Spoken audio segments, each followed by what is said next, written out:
333 RIPP Don P PhD. Yeah. I said RIP TV, tell a homie.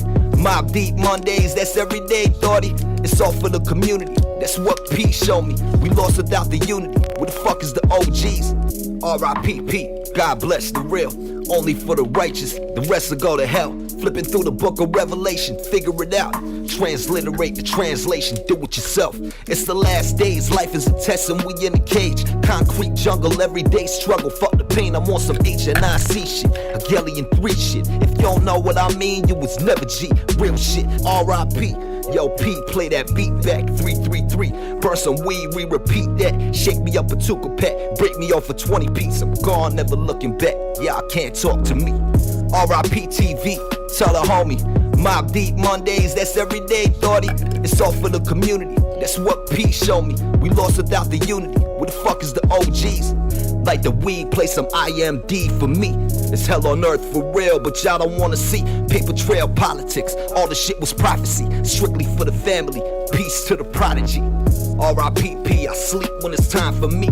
Dope dreams, bring the skizzy, pour the Hennessy. Searching for some inner peace, couple hundred G's. Deadly weapons and some weed just for you and me. RIPP, I sleep when it's time for me. Dope dreams, bring the skizzy, pour the Hennessy. Searching for some inner peace, couple hundred G's. Deadly weapons and some weed just for you and me. Yo.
Buttergo, what up, homie?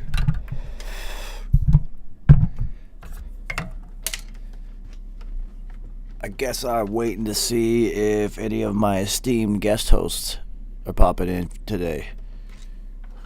Because we definitely do not talk about this. We just do it.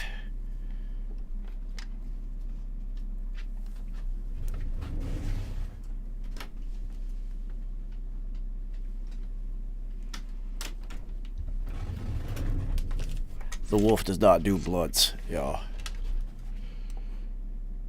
Alright, so, yeah, I don't know if Carrie and Roger are popping in today.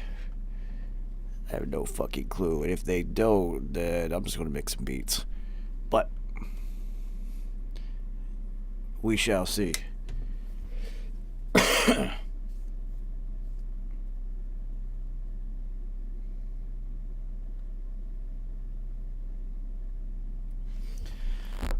Legendary, what up, homie? Yo, it's fucking crazy. LeBron done for the year. If we want to talk about sports, I guess I can talk about that right now because that's fucking nuts.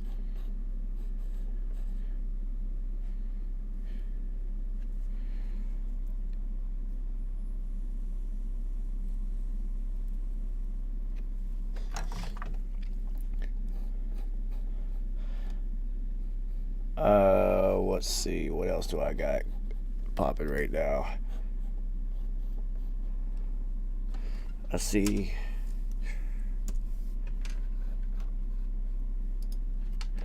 Flea, what up, homie? I see that Billy Lines has sent me something to listen to. So, this is literally the first time that I've heard this.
that shit was pretty fucking cool.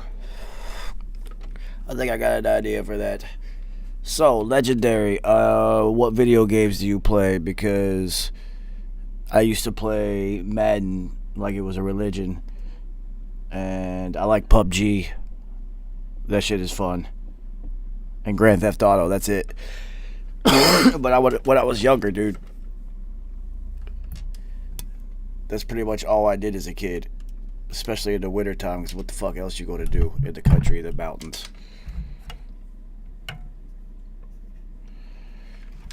I guess this is going to end up turning into the Dower Hour.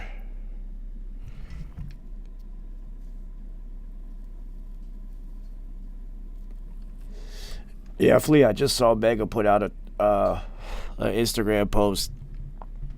He's been working on the follow-up to The Realness, and he said it's something that's going to stand the test of history. So I am greatly anticipating to see what he's got, because Mega is one of the few rappers that I actually listen to.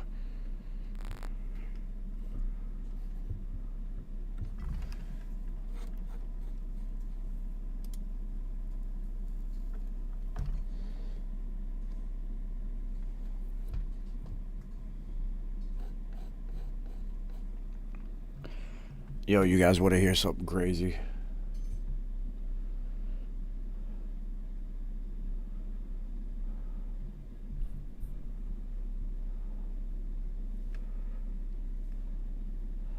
You want to hear?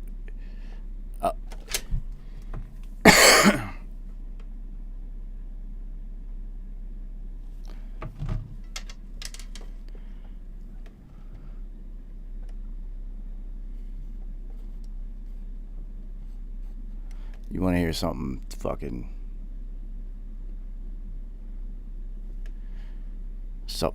wild? I wasn't going to break this one out yet, but this one is on deck.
Yeah, that one is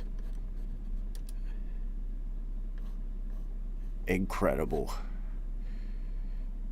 I was like, who in the fuck is this? We got Keith Sweat in the house, y'all. It says What is this sweet MRE? What's going on with this? What are you sponsored all of a sudden? Well, I'm doing my show soon. That's what took me. I was in rehearsals. Sweat. Yeah, For the show. it's funnier to say sweet and read it incorrectly. It's hilarious. Based off of the history of some of the books you and I have done together. Oh yeah, no, that's not. It was not like sweet meat. Sweet meat. Yo, so we're flying solo tonight, homie. Nice is shooting a video that we didn't get invited to. God damn it. And Roger Harper is doing some Roger Harper things. Of course. So, Good. Well, then, I'm glad I made it this early then. well, yeah, I was giving you about one more minute, and I was going to go do something else with my night. I was just like, oh, you know what? I don't know if anybody's popping in tonight. Nah, we in here. Some things definitely popped off. All right, now I'm prepared. All right, so yeah, I mean, obviously, Sam Darnold finally getting shipped out to Carolina means two big things. All right, so they picked up his fifth-year option. Mm-hmm. That's $18 million guaranteed. So they're basically, and they all. The second aspect of that is them saying to Teddy Bridgewater, "You can seek a trade," which isn't going to happen, because if he's traded, the other team has to pick up his contract, which is $18.4 million. Mm. So who's going to throw $18 million at Teddy Bridgewater this season? So if you're giving Sam Darnold $18 million guaranteed, you're probably going to sign him after this year. Yeah. You know, so Well, we have to see what now Carolina is going to do, because logic would say, since you picked up Sam Darnold, now then you either get someone on that line, or if you can grab Pitts is there. Pitts is there, then you can grab Pitts. But if you decide to then grab another quarterback, which there's talk that might happen, I just think that would be. I think all that is talk to distract people off of Pitts. Yeah, maybe. Yeah. Because they just gave up 3 draft picks. I know it wasn't a bunch of number ones, but it is a number 2, a 7 or a 6 or a 7 this year, a 2 and like a 4 next year. And you don't do that for a young QB if you're just about to go draft another young QB. That wouldn't make sense. So Pitts going to Carolina is a great possibility. That's only if Cincinnati passes on him. All right. And also Atlanta. Well, if Atlanta doesn't decide to go QB, it's looking like they're going to. What's interesting about the whole QB draft thing right now is, so apparently there's this sports test. It's like a sports IQ test that they've been running for a very long time, called an AQI. Mm-hmm. And the top score that you can get is 130, and it tests your ability to quickly pick up information, and then also your ability to recall that information. So basically, it's like football brain. And Justin Fields scored the highest score of anyone who has ever taken the test. Out of 6,500 athletes who have taken the test, he scored the highest out of anyone. That's interesting. That means he has a photographic memory. I've been saying that kid is different. I kept saying that he's the outlier. I kept telling you that. He's the outlier. He's not a regular Ohio State quarterback. Is this is this going to be another Aaron Rodgers scenario where he's going to slide somewhere down into like the late teens or 20s of the draft and then just ball out? I've been saying from the beginning, whoever grabs Justin Fields is going to get a hell of a quarterback. For sure. All right, so Kerry, you got to think about this. They talked about this with the Pat McAfee show today. They even brought up a whole graphic and everything. First round quarterbacks in the last 12 years. Like two of them are still like active and getting busy. Everyone else is like third, fourth round, fifth round that have had long careers in the NFL. Aaron Rodgers, Matt Stafford. Yeah. Well, we have Patrick Mahomes. Yeah. And, well, I don't know if we'll have Deshaun Watson anymore. Yeah, that's so many. he can't legalize weed in Houston. He can't pull a Cuomo and just legalize weed at the drop of a hat. So I don't know what just Deshaun Watson's going to do, because now you got women coming out and doing interviews. I know. That's So when it gets now- real serious. when it's like super serial, because I don't know, that just puts another. It don't look good. It's looking like he might be a serial predator behind all that No. extra good facade. Uh, anyway, so Anyway, how that unfolds. But yeah, they made this move. So now what the Jets have said, most definitely grabbing Zach Wilson. yeah, that's already 1 and 2 are already done. Yeah. They know what's happening then, and so it's the Niners have moved up to 3, correct? hmm They are getting a quarterback. So now we're looking at Mac Jones. But, you know, we could have Justin Fields there. Could have him there, which I think would be excellent. Yeah, especially with that quarterback guru at Shanahan. He's made everybody look good. What he hasn't had is a quarterback this athletic, this big, this athletic, who could do the things that Justin Fields could do. So this would open up his offense tremendously. So, yeah, you're definitely looking at Mac Jones, and then who's at 4? Because I know the So- Bengals are at 5. So at 4, you have Atlanta. Atlanta. So Atlanta is looking like they might go quarterback of the future. So then Trey Lance. Yeah, so But if Mac Jones is now there, would they go Mac Jones? of course they would. So, and then you got, so since he's not going quarterback, it would be interesting if they don't take that tackle from Penny Sewell. yeah, if they don't take him, then he'll probably fall down, because it's just like, and then you're looking at not best player in the draft. You're looking at teams that are picking specific needs in the middle of the first round. So he might drop down to past the top 10, which would be fucking ridiculous. I would love it, because I would love if the Giants got him. That's I what I'm know saying. He could drop. But I'm hoping that that's what happens. I'm hoping he drops and he's sitting there at 11, because I would pick that dude up immediately. Wouldn't it be so Jets if Sam Darnold goes and balls out, and Of course. then this tackle goes and has like an All-Pro year somewhere else? I know. It will. That's how it works. But also, Sam Darnold will now finally get, for the first time in his pro career, actual coaching. Yeah. So I expect him to ball. I expect him to absolutely get better. Yeah, he's definitely going to get better, but the only problem, well, at least in the short term, is you're now playing in a division that has one Thomas Edward Brady. So we'll just look at the future for him. So Teddy Bridgewater's definitely out in Carolina. It'll be next year, or when it's financially expedient for them to just dump him. So, like, I was thinking of where he could go. I mean, listen, Denver hasn't figured out their quarterback room yet. So if I was him, I might be looking out there. That's a good spot. Okay. Yeah. Because they're not sold on Drew Lock. No one is sold on Drew Lock. So with Detroit on our board of teams to fix today, since they got Goff, do they go quarterback? There could be a run on quarterbacks at the front end of this draft, and then you're looking at like Kyle Trask, and then the dude from Notre Dame. What's something Brock? Oh, yeah. Well, I was thinking more Kellen Mond. Yeah, see, that's what I'm saying. You got like other players that are going to be available in the second and third round, so it's like you don't really have to reach for one of these ones, especially if you're a bad team. You can't go ahead and get Trey Lance when you know you have to develop this guy. Mm-hmm.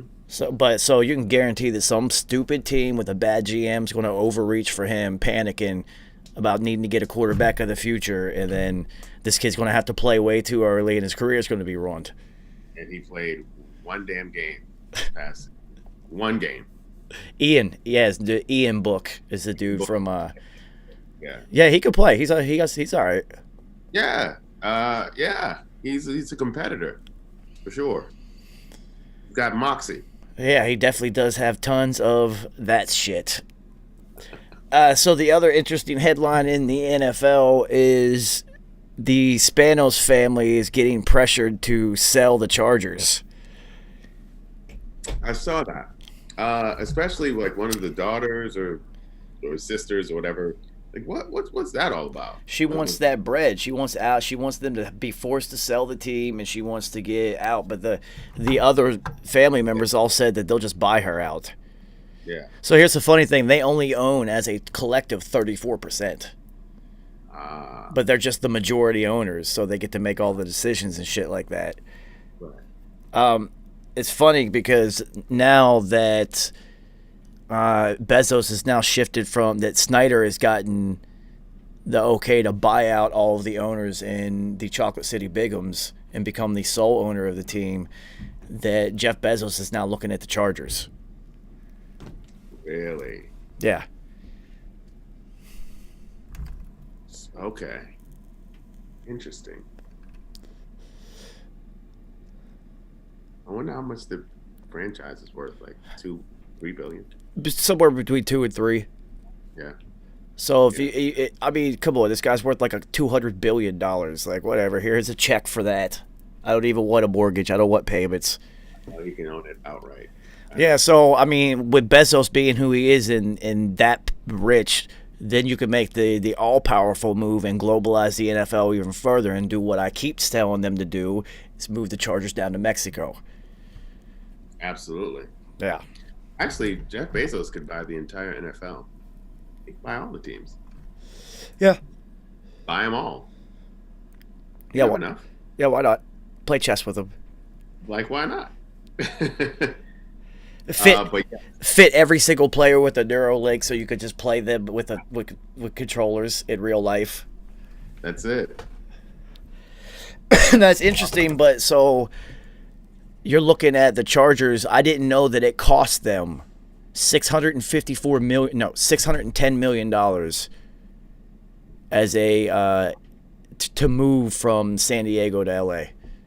They had to pay the NFL a fee to do that. Yeah.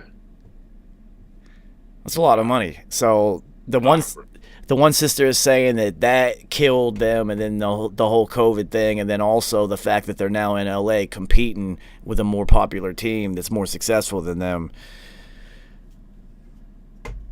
That's your fault. Get better. Yeah. Well, I mean, I didn't watch the Rams play. I watched the Chargers play all season, though. Yeah, and I love your quarterback. You got good young receivers too. You have the best uniforms in sports. Basically, you were in a lot of games. It was just terrible coaching. So win. And then when y'all had a real fire squad, I mean, you could put Breeze or Phillips, either one. But LaDainian, Antonio Gates, that defense, like, you should have won a chip. Like, I don't want to hear that. You should have won a chip. You had everything right there. Yeah, but they also had Tom Brady and the Patriots in the division, and it was just – they got Michael Jordan because that team definitely should have won a chip. Yeah, they should have won a chip. The most memorable visual scene from that entire team's run is LaDainian Tomlinson sitting on the sideline with his arms folded and his visor on, sitting there like this. Yeah, he took himself out of that game because he said he couldn't go. And at that time, Michael Turner was the better option, which, a lot of athletes won't do that. They'll try to, they'll Grant Hill themselves. Grant Hill should have sat down and said, you know what, I got other seasons to play. But he kept going hard, and he jacked his ankle up for years to come. Yes. Still make it to the Hall of Fame, though. That's how dope he was. That's how crazy it is. Yeah. Still going to make it to the Hall of Fame. And he could have been the star. Yeah, interesting that it's so difficult to own an NFL team, as we discussed last week about it being such a small club that now. But when you have $280-some billion, I'm sure they'll let you into the club. It's kind of hard to keep someone like that out. Yeah, and then there's been some smaller moves I saw. I mean, basically with the NFL right now is they're gearing up for the draft. That free agency wave is over, so Now it's all really just about the top end of the draft. Honestly, it's like which of these quarterbacks is going to go up there. Then you have Pitts, who they're hailing as the greatest tight end who's ever played football. I mean, seriously. I mean, I've watched Gronk play his entire career. It's going to be tough to top that. Yeah. It's going to be. I don't see Pitts blocking like that, so you can't. I know everybody's on this kid heavy spaghetti, so I don't know. I've seen what he's done. What he's done. Dude, he had like 12 touchdowns in like 8 games or something. It was retarded. I mean, I've seen what he's done in college. Oh, I see it. No, I see what he'll be able to do. But the goat, it's going to be. It's tough to label somebody with that coming out of college. It's really hard to be like, yeah, that person even has the potential to be the GOAT. You have to at least prove it on the NFL field. I've seen the way he moves. He reminds me of Shannon Sharp. He reminds me of. Well, I mean, all right. So look, his ability to pinpoint the ball and make plays after the catch. How many positions, how many players out of the 26, 7 NFL positions that there are that are deemed the greatest of all time, or this is going to be the GOAT coming out of college, and it actually happens? No. It never happens. Never happens. Yeah, Peyton Manning was like the closest one. They're like, yeah, this is good. He's going to be, yeah, this is it. Fire, right. Yeah. Other than that, dude, look at everyone else. Even Patrick Mahomes had to sit for a year. Him coming out of college. No, it was just like, we've never seen this before. Like, Aaron Rodgers. Maybe Randy Moss. I'm thinking. Yeah. Okay. Yeah. Randy.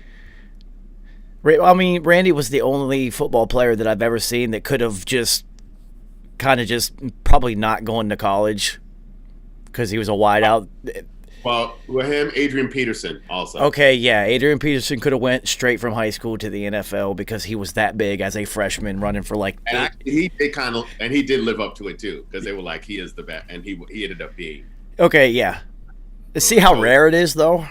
Rare, it's rare, because they tried to say the same thing about Jadeveon Clowney, and that hasn't really panned out. I mean, LeBron. You want to go to a different sport, like LeBron. Okay. LeBron. He was able to. Mike Trout. Yeah, Mike Trout, and now this Japanese dude. Ohtani. Ohtani. Yeah. Apparently, he's throwing at like 102 and then hitting 500-foot home runs in the same game. Yep. Yeah. And he's only 23, so yeah, he's the dude. Apparently, they built an android and sent him over here to dominate the world of baseball. Mm-hmm. And I've been waiting to see this too. He just had to, get over this injury. So I've been waiting to see it. That's why they brought him. I mean, if you're on a team with Mike Trout and people are saying that you're the greatest baseball player they've ever seen in their life, all right. This is like this is Babe Ruth reincarnated, because people forget that Babe Ruth was a pitcher for the first chunk of his career. And played for the Bo Sox and won 20 games. Yeah, was throwing harder than anyone and then hitting 40 to 50 more home runs than the next closest guy in baseball. Mm-hmm. No, that shit was. I don't watch baseball at all. 162 games is retarded. Are you kidding me? That's insane. Long season. It is definitely a marathon, but just going to the games though, different experience. Yeah. Okay. So I did live it in Boston. You do have to go experience it. So I did get to go to opening day at Red Sox Stadium. I left it the 7th inning stretch, bored as hell. It was cool. The crowd was crazy. The stadium was really fucking small. It's tiny. It's so small. I had to side saddle. I was sitting like this the whole time. I was like, I can't do this. I got to get up. Ended up going to the bar, on the corner. Yeah. Like at top of the block. Yeah. Where they have all those beers. Yeah. Like, No. They have a blueberry beer from New Hampshire there that they actually put blueberries in. I know exactly what you're talking about. yeah, that's what I'm talking about. Yeah. That spot was actually dope. Yeah, no, because they all got like 50 fucking giant TVs all playing the game, and it's like everyone outside the stadium is actually more fun than going in because that shit is tiny, yo. Oh, time they made it in 1915. Shit, so 5 foot tall then. I, I also shout out to Adiola for thinking this one up. Her and I went to Yankee Stadium and watched a Red Sox game before the last season of Yankee Stadium, so I got to go to the old Yankee Stadium, which was dope. And then we both wore all red everything, and we were literally the only ones in our entire section. And I walked in talking shit the second I got into our section to everyone. And then at the end of the game, I told him, I was just like, yo, I fucking hate baseball, but this was fun. Just give everybody daps because I don't care. Yeah, and if they're real fans, they'll rock. No, they knew what it was. They knew what it was. Dude, I barely even knew what the hell was going on. Like, I don't watch baseball. So here's the funny thing, though. If you were to do that in reverse and a Yankees fan would go do that in Boston, you're not leaving the stadium walking. Yeah, that'd be a different situation. Whole different scenario. Yeah, that's enough about baseball. I can't believe that I even talked about it for that long. That's incredible. It will never happen again. That's funny. What do we have today? What teams do we have today? The Detroit national championship.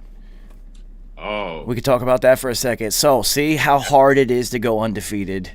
You Yep. see how well Gonzaga played all year. They beat everyone by double digits except WVU. It's a 5-point victory. And they laid an egg because it's so much pressure. they have 4 NBA players on that team. It's just that Baylor also has like at least 3 NBA players on their team. At least 3. Okay, and let's address the elephant in the room. Baylor's NBA players are also athletes. Oh yeah. Oh yeah. And they were grown ass men. You saw the difference. That's They what were I'm saying. Yeah, they were grown ass men. It was light work because what Baylor did to my alma mater. I saw that. I was like, I didn't even really like watch the game too much because I knew. I've seen what Baylor is. I know what we are.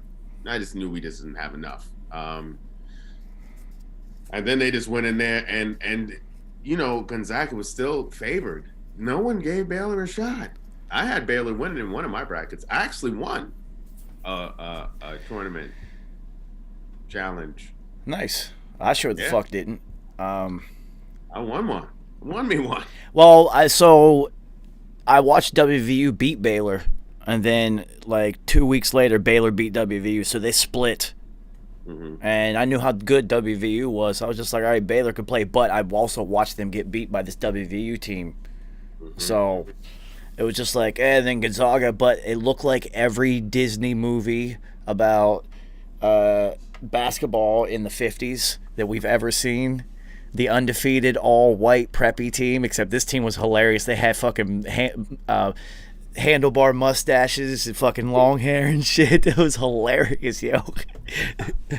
But you have that all-white squad that's undefeated from a private school and whatnot, and they probably came in with blue blazers and a maroon and gold striped ties. And, like, their school's flag emblazoned on their blazer and shit. And then the other team comes in, and it's just a bunch of pissed off athletes that got something to prove, and they absolutely beat the shit. They out-athlete them. They could not keep up with them physically. Could not. That's what I'm saying. It was grown man shit. It was grown man shit the entire time. It was funny because if you watch the Gonzaga in the Final Four, dude, and leading up to it at Sweet 16, all that shit, dude, it was like. They literally looked like that all-white team from the 50s. They were running the motion offense and the pick and roll. It looked like Princeton back in the 90s when they made their run. The tight shorts. Yeah, dude. And then they just got bitch slapped. It was just like, oh. So, Baylor was only down a grand total of 63 seconds in 2 Final Four games. 63 seconds. Yeah, their defense, and that dude, their on the ball defender, that whoever that kid is with the little braids on the, Oh, yeah. that kid can play. He can really play defense. Extremely disrupted. So, speaking of a funny high thought I just had, the white basketball mythos. We only got one movie, son. Hoosiers. Let's say Hoosiers. Hoosiers. That was it. That's the only all-white team from a small hick town in Indiana goes against the powerhouse, and Jimmy Chitwood pulls it off. We only got one, son. Well, I mean, you had like a couple TV shows. Like you have One Tree Hill. They played some basketball in there. What was the movie with Leonardo DiCaprio? They played basketball. Oh, oh shit, yeah. And then he was like a drug addict. Yeah. Yeah. I forget that one. We kind of got at least half of Above the Rim. Woody Harrelson held it down for us. Yeah. Well, the White Man Can't Jump. Yeah, fuck. White Man Can't Jump. Yeah. I was like above the rim. Yo, Leon. It's this Black Diamond, this shit got me literally mentally retarded. Diamond. Yeah, no. Woody gets mad props for White Man Can't Jump. He could actually ball too. Oh man, Jimmy Chitwood, that's hilarious. So I had one of those experiences. We had a Jimmy Chitwood experience, except it did not go the Disney way. So we played in this summer league, and of course it's a small town in West Virginia on farms. It's all white players. Our center's like 6'2". Like, come on, let's be realistic here. And we go into, it was some team out of Pittsburgh, and this is junior high, dude. It's like 8th grade. No white people. All of them are like 6'4" to 6'7", and in warm-ups they're having a dunk contest. And I'm like, this is 8th grade. They had to have beat us by 80. It was retarded. Carrie, the guy on the end of the bench was like catching oops and shit. Like everybody. I love it. That's great. Oh yeah, we did not have Jimmy Chitwood on the floor for us that day, my friend. So funny. I mean, come on, son. I knew we were in trouble. I just heard it as we were walking down the hallway. Just some rim getting abused over and over again. I'm like, uh-oh. And that's when you know the game is already over. We're already lost. Oh yeah, I knew what we were in for. I just kind of like sat back and just watched the show. Okay, because then there's the other kids. There's that one guy who's gonna be like, he's the I'll show you guy. I'm gonna show you guys. He's gonna be the one with all heart, bloodied up. The one, the one who had black nuts on his head the entire game because he's the only one that got into the frame. Trying to charge it. Yeah. Dude, I knew better than that. I had went to summer camp that same season and gotten dunked on at this recruiting camp in Pennsylvania. Same thing, junior high dunk contest. These kids are fucking. I mean, now you see it, but this is like the 90s. It was just like, wait a minute, we're in junior high and these kids are dunk. What the fuck is going on? Dude, I got dunked on all over that camp. All over. I could barely touch the backboard. I didn't know people could dunk at fucking 12 years old. That's retarded. Yeah, they're getting up. Oh, when you play all day. Yeah, and then I had the esteemed pleasure of Joey Galloway dunking all over me, which I've told that story many times because it was retarded, dude. And then Roger Harper confirms that, oh yeah, he could jump out the gym. Yeah, I know. But see, the things that we don't get in the inner city are spots to go-karting. That's why y'all kill it in racing, because y'all have go-karting spots. I mean, think of it. Is there auto racing as a sport in high school, junior high school? No. You have to be in those areas where they have karting, and they don't have that in the inner city. Bull riding. Yeah, we're going to hold that down. See? Right. Where they have millions of concussions. They don't talk about that, though. Millions of concussions. Bull riders. What a ridiculous sport. They don't even wear a helmet at the highest level. They just wear a damn cowboy hat. That's it. Get some boots. That is retarded. But yeah, we talked about that before. The same thing happened with golf until Tiger showed up. Mm-hmm. Because I play golf and it is stupid expensive. Same thing with hockey. Mm-hmm. You know, these are like, it costs you to participate in these sports where basketball doesn't. You just play. I mean, I narrated a story about his name was Bill Lester, who was one of 8. NASCAR's been around since, well, NASCAR's about 75, almost 80 years old. Oh, yeah, cool. So, you know, I grew up in NASCAR country. And there have only been 8 black drivers in its 8 decades. You know what I mean? So, and Bill Lester was one of them. And he was just talking about how expensive it is to be a part of that. We're talking like $20,000-$30,000 just to put a car on the track, and then to have the parts. Those who have the newest parts, the most up-to-date parts, are the ones who win. So you have to have money. You're not getting sponsorship because they don't have to give you the money, and it's like who they're giving the money to. Like, he goes into how he was trying to get sponsorships, and they were just like, nope, getting shut down from the gate. And even the quote-unquote diversity programs that NASCAR had, the people who were on the board of the diversity programs was like, nah, we ain't really, this is for show. This ain't really real. So same thing happens with golf, man, because I know a bunch of pro golfers at the lowest levels, and, you know, if you don't win, you're not really winning anything, and it costs you not only your time to travel to these places. Most of them live out of RVs. They just have an RV and travel from tournament to tournament and tournament to tournament and try to win enough to be able to enter the next one, because it's just a couple of racks to enter each, some $5,000, some $10,000 to get into it. It's like gambling at that level. You know, you see like professional golfers or whatnot, it says like $2 million for the victory. Yeah, these lower professional levels, you have to pay those. You know, Tiger Woods has to pay to enter those shits too. It's like $50,000 or whatever. But like, come on, these guys are making like $2 million, $4 million just to win the shit. So. And then also, when you're at that level, you have sponsors. Yeah. They take care of all that. You know what I mean? You're not worried about that. Yeah. So the NCAA is making moves on paying players, which I think. It's just like how do you work this? Right. How many loopholes are going to be exploited? You know, you get to these teams and there's the clear alpha, there's the clear stud, there's the clear reason why people are watching your team. And then there's the kid who's at the, you know, on the end of the bench. Are you telling me he or she is going to get paid as much? Also, is there going to be a wage disparity again between the males and the females, or you know what I mean? or the Power 5 and the lower level conferences, and, you know, Right. things of this nature? Like how like how do you structure it so that everyone is okay and everyone feels like it's fair?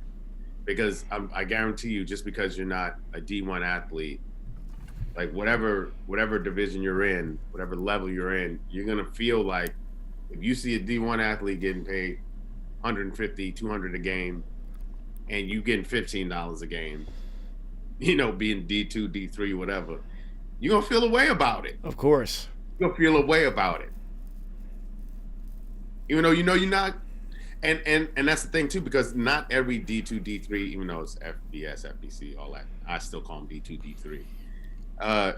Even the D2, D3 athletes, there's plenty of them on D2 and D3 who were like, yeah, man, I had such and such recruiting me, this D1 squad, but it's just grades, you know, whatever the case may, you know what I'm saying? Like, I got hurt my senior year, so, you know, I lost a lot of, New coaches, they switch positions on me. The one who was recruiting me had left because he got locked up. Whatever the excuse is, right? So they're gonna feel like they should get paid on the D1 level. Well, it's funny because you look at the way that athletes get paid already, so it's like capitalism working itself out, because it always does, right? So if you are the best at what you do, you're going to get to go to like Ohio State or Michigan, you know, Texas, some of these places that are sponsored by fucking Nike, right? and their weight rooms are everything is like new Oregon. in Oregon, especially Oregon, for Christ's sakes. Especially Oregon. Everything's new and huge, and like they spent like $100 million on facilities, and like you get all the best gear and like all this shit, and you're also going to this school for free usually. So like you are getting paid. So it's funny if they're going to pay them like $200 a game or something. It's just like, really, because like look at the amount that is generated by them being on the field. But like you said, so does the starting quarterback at Michigan get more money than the freshman kicker who doesn't dress? And also, is this a matter of boosters? Because I'll tell you, my alma mater, like when we got our new sports facility, first of all, that came from Fertitta, who then went on to own the Rockets. Like you have people in Houston who are just wealthy. They're just oil money. They got that Earl money. They love them some Earl down there. Yeah, they got that oil money, and so which is a really more so a kind of a commuter school, is because it's not like an LSU. It's just like off in the swamps, and that it's like a college town. It's like right downtown is not too far away. There was a lot of people who are from there who just drive to school and drive home. I mean, I lived on campus because New York City, but so it's not. It didn't really. I think that's why, since Houston has so many athletes and they all leave and they go to Miami, they'll go to UT, like they'll Oklahoma, they'll go to these other places instead of staying in, because like U of H doesn't just give them that, that college feel. Yeah, that college town thing where you're the only thing going in town. If you're just an H-town, you competing with everything else, including strip clubs. Oh hell yeah, rappers, strip clubs.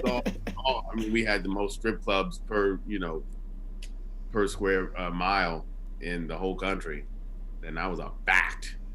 So, they don't stay, but they get plenty of money. And so those boosters, they got money. Well, you gotta look at the boosters, and then agents also. Are agents going to be able to like sign deals with athletes that are in college? Could you like sign a future contract with them or something? It's going to be really weird.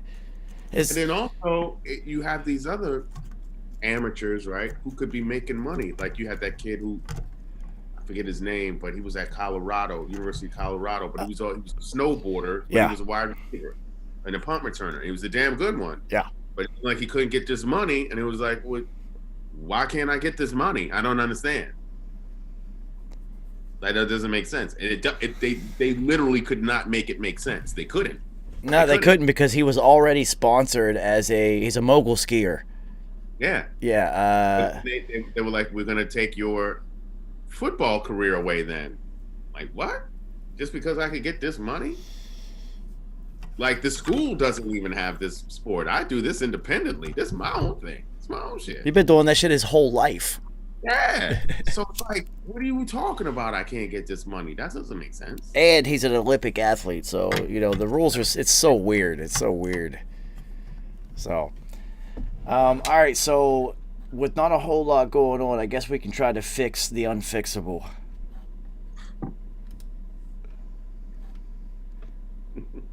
Dude, these guys have been terrible for the longest time. So, Flea, the reason that Oregon gets so much from Nike is because the guy was Phil Knight. Phil Knight, the CEO and inventor of Nike, went to Oregon, and they're based out there. So he basically bought that school, knew everything. Yeah, literally. That's why that's why their football team's got 45 uniforms. Like it's so like Prefontaine Classic was a huge track and field event because of Fontaine was like one of the illest long distance runners, went to Oregon. So like Oregon gets the prototype shit.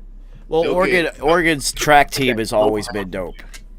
Yeah, Oregon will get shit that no one else will ever get. They get that special because of Phil Knight. He's like, that's what I'm saying. That when it comes down to like boosters, like who's your alumni? And so someone as rich as Phil Knight, like, oh, to take care of my play? Of course. But if you don't have a Phil Knight, You know what I'm saying? And you go to Drake University. I don't know. Drake University might have some good alumni, but do they give a shit about the sports programs? Probably not. No, They probably like killing it in political science. You know what I'm saying? The political science arenas, but they don't care about the football arena. That's hilarious. It's funny because even at a school like WVU, the boosters program is such a big deal because you gotta look, there's 30,000 students. How many are at Houston? But what, 30, 40,000 students, something like that?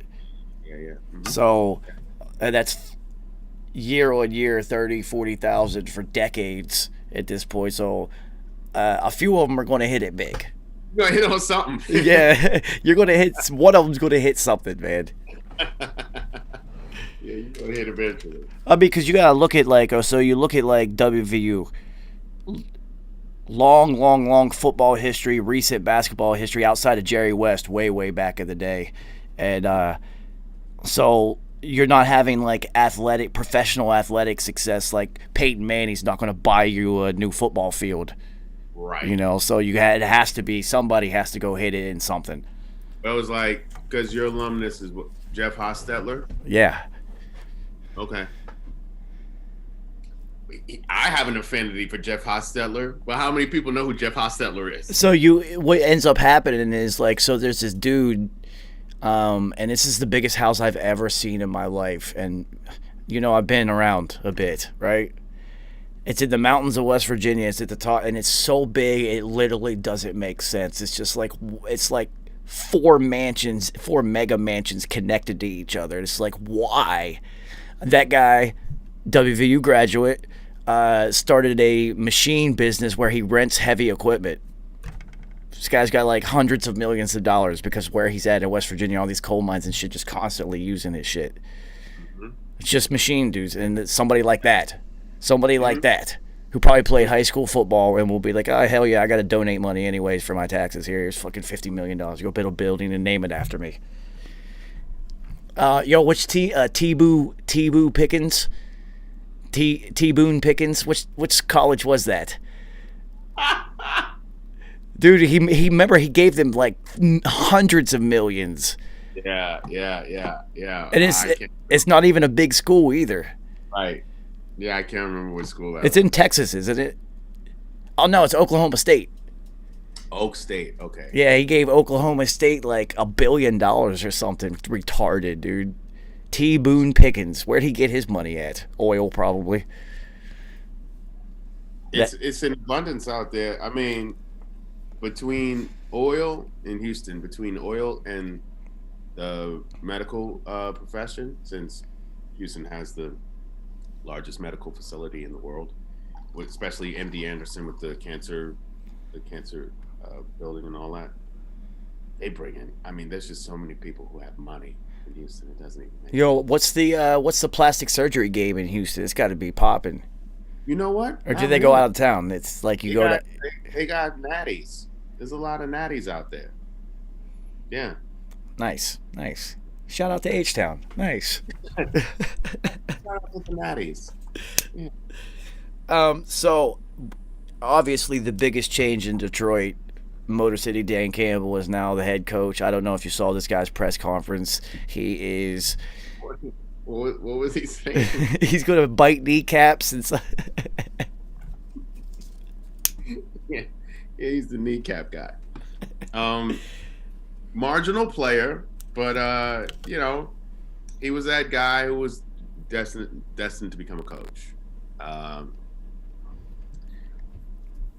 A head coach, I don't know. A position coach, a hell of a one, sure. Well, we know right now that the NFL is in a culture guy coach run. Right now, it's the culture coach, and this is definitely a culture guy. This guy has one impressive chin. Mm-hmm. For sure. And we all know that the more square the jaw, the more respect you get. It's a fact. And apparently, the more handsome you are, that's what they say. He looks like Cower. He's got a Cower chin. He's Sergeant Slaughter. He's out there. Right. It was just like Jim Jim Carrey at the end of what was that movie with Renee Zellweger? You know, he had that chin at the end. We had the two personalities. What, Mask? No, not that. And he had the Black Sons. Anthony Anderson was his son. Oh shit, I don't even remember. He was the sheriff. He was like the sheriff dude. Run. Yeah. Motor City. So you're definitely looking at a culture change. I also looked at because I like to dig this deep into this. The coaches, since it's a head coaching change, you now get to see the staff that they bring in. That's always interesting. Mm-hmm. So, I had the list up here somewhere. So Deuce Staley is on his staff. Deuce Staley's been coaching for a long time and has been a successful coach. Yeah. I knew you would recognize the addition to the coaching staff that is. I was just like, oh, okay. Running back coach, no doubt. That was a good one. And then Mark Brunell. Really? Is on the coaching staff. Well, they were teammates. Yeah. He and Dan Campbell at some point. That's what I'm saying. So you're looking at this always happens. They're always going to bring in guys that they know, like.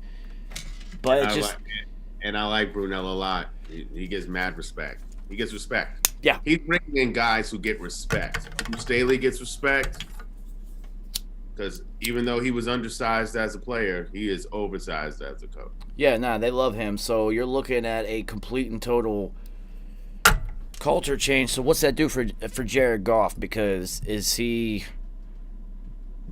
what is he? Let me be very clear with you right now.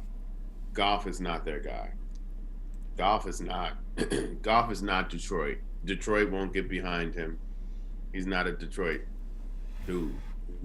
He's not Detroit built. Nah, he's more like L.A. Yeah, where he was at. He was perfect where he was at. Well, that brings up the biggest question of Jared Goff's career so far was it McVay's system that you were just able to execute well for 1 year and got a big deal out of it? Yeah. I mean, Matty's staff was Detroit. Tough. You know what I'm saying? You know, Southern boy, tough, no excuses, just go handle his business. Yeah, what's Jared Goff going to do whenever he makes a wrong turn in Detroit and ends up on one of those blocks where every building has been abandoned? Now, I'll give Jared Goff this. He did toughen up, you know, when he had to step into the game and his thumb or whatever was all jacked up, and he still got in there, he still did his thing. I mean, I'll give him that, but it's just he's gonna have to show me more. Like right now, he's not Detroit status right now. Well, I think the one thing going for him in this scenario is you have all these big personalities in the coaching staff, right? He's being filled with big, respected personalities. You don't necessarily have to be the leader. He could just be a quarterback. The thing that he got going is that running backs room and that tight end room. That he's going to have to lean on that. So speaking of that, imagine if Detroit snagged Pitts. Oh my God! And then you have Hawkinson and then Pitts. That would be stupid. I would do it if I were them. That would be stupid. But then, now all you've done is made it even more pressing that you get a real I said a real quarterback. I mean a quarterback who's going to really be for that squad, and that's not going to be G Goff. All right, so I mean, imagine if they did that because they added Tyrell Williams. Okay. And then they also added Brashard Perryman. So then I'm trying to immediately figure out how to get Russell Wilson. If they get Pitts, I'm trying to figure out a way to get Russell Wilson. Yeah, well, I mean, I expect Russell to come to Detroit. It was Detroit on his list? Remember, he had a list. Chicago was. Detroit was not. But if you're gonna tell me Chicago was on there, I mean, you can make a case with Detroit. Well, you have to look at what Chicago offered. They offered 3 1s and another a 4th rounder, a conditional pick or something like that, and then Seattle turned it down. Well, yeah, that's on Seattle. Yeah, so So- then it comes down to management of Seattle if they're going to do it. So- I mean, I know Russell has the no trade clause, but if he sees certain things like that, and if he feels like that line could protect him, I don't know. Playing indoors, I don't know. Vikings, Green Bay. Who's the, Okay, in Chicago, in right? Chicago? So yeah, that's a winnable division. Winnable. All right, so the other NFL development, interesting one, interesting. Aaron Rodgers is the guest host on Jeopardy for the next 2 weeks, Yeah. and Saw that. apparently he's like a monstrous Jeopardy fan, and he has Total Recall, so this guy remembers everything. So, and he even said it was actually today he was on the Pat McAfee show, and he said that he would love to be the full-time host of Jeopardy. So then everyone flipped out like, oh, he's going to retire at the end of this deal and just go host Jeopardy. And he said no, he wants to do both at the same time. But if he's willing to say that he would love to be the full-time host of Jeopardy, that means that they had to have offered it to him. That means they probably offered it to him. Like, dude, because they've already filmed the 2 weeks of episodes. All right, ready? Yeah. So they're probably like, dude, you killed this. You're Aaron fucking Rodgers. A lot of people are going to want to watch this. So, yeah, you can totally do this if you want. So, I think he might, dude. I think that's it. I think he'll play out the end of this contract. This might be his last year. He might just go host Jeopardy. So he's about to get married to Shailene Woodley too. She's probably just like, yo, fuck football. Oh, they're together? Yeah, they're engaged. Good on him. Yeah, he's had quite an interesting offseason. Wow. Okay, buddy. Well, congratulations, my friend. Well, okay, you've been moving and grooving. Yeah, man. Definitely has an affinity for the brunette, I would say. Yes, he does. So he is definitely looking post-football at his life at this point. Oh, and it doesn't mean staying in Wisconsin. No, And because he unless- has that house. He has a $100 million house in Malibu. So That's what I'm saying. So unless he was going to go play for the 49ers, which is his childhood squad, yeah. Obviously the Rams are set for now, and the Chargers are definitely set. So, yeah, I guess this would be it. yeah, And interesting. then Jordan Love, who couldn't even get in a game. No, Really? but this is what they get for doing that. This is what they get for drafting Jordan Love That is. and not helping him at all. Mm-hmm. How do you go to the NFC Championship game and then don't add a piece that's going to help you at all for the next season, in which you go to the NFC Championship game and lose again? Like, come on, man. They could have got him another. He just really need another receiver. Yeah. Because he has a tight end now, Tunyon. Obviously, Adams. He needs someone on the other side. I mean, even Gary, they didn't even help him on defense. They didn't help the team at all with their first round pick in the immediate future. I know, like, if you especially giving up Blake Martinez to go to the G's, you need someone else, another LB who can get sideline to sideline, who's gonna like clean all that shit up in the middle. If you can clean the middle up as a defense. So you have to look at this year's draft. It's very quarterback heavy at the top, which means there's going to be a run on quarterbacks, and then the next position is usually tackles at the ends, right? Or, yeah. And then corners. Speaking of that, But now when you have this top heavy also wide receiver, and especially with Pitts in that mix, I'm just putting him in wide receiver. I'm not even gonna say tight end, because the drop off between him at tight end and the rest is massive. So I'm putting him with the receivers and like at the top of the receiver. well, you have to look at it like this: that linebackers and safeties, the best ones in the draft, are going to still be available at the back end of the first round.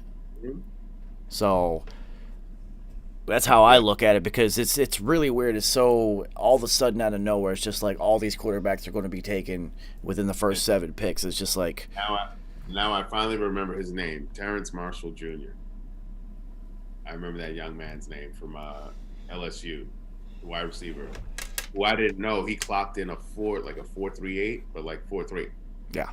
So as big as he is, I'm thinking whoever snags this kid, they getting a real one. Like, they are getting a real one. I know how we feel about Jamar Chase. I know how we feel about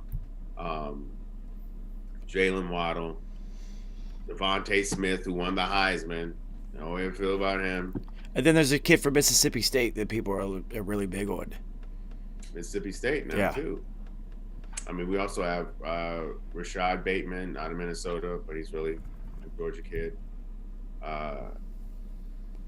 Yeah, we got receivers out there that are, you know, it's going to be a lot. So you're also looking at the running back position outside of Travis Etienne, and then maybe somebody else, where it's going to be all second, third, fourth round picks. We got Najee Harris. Yeah, that's the other one. That's what I'm saying. There's like 2, and then the next running back that's going to come off the board is going to be way.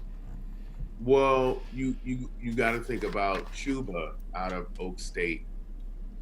Chuba made a lot of. He actually then opted out. He played partially this season, and then he opted out. But he was high on a lot of people's minds. Thick. He has some power, some speed.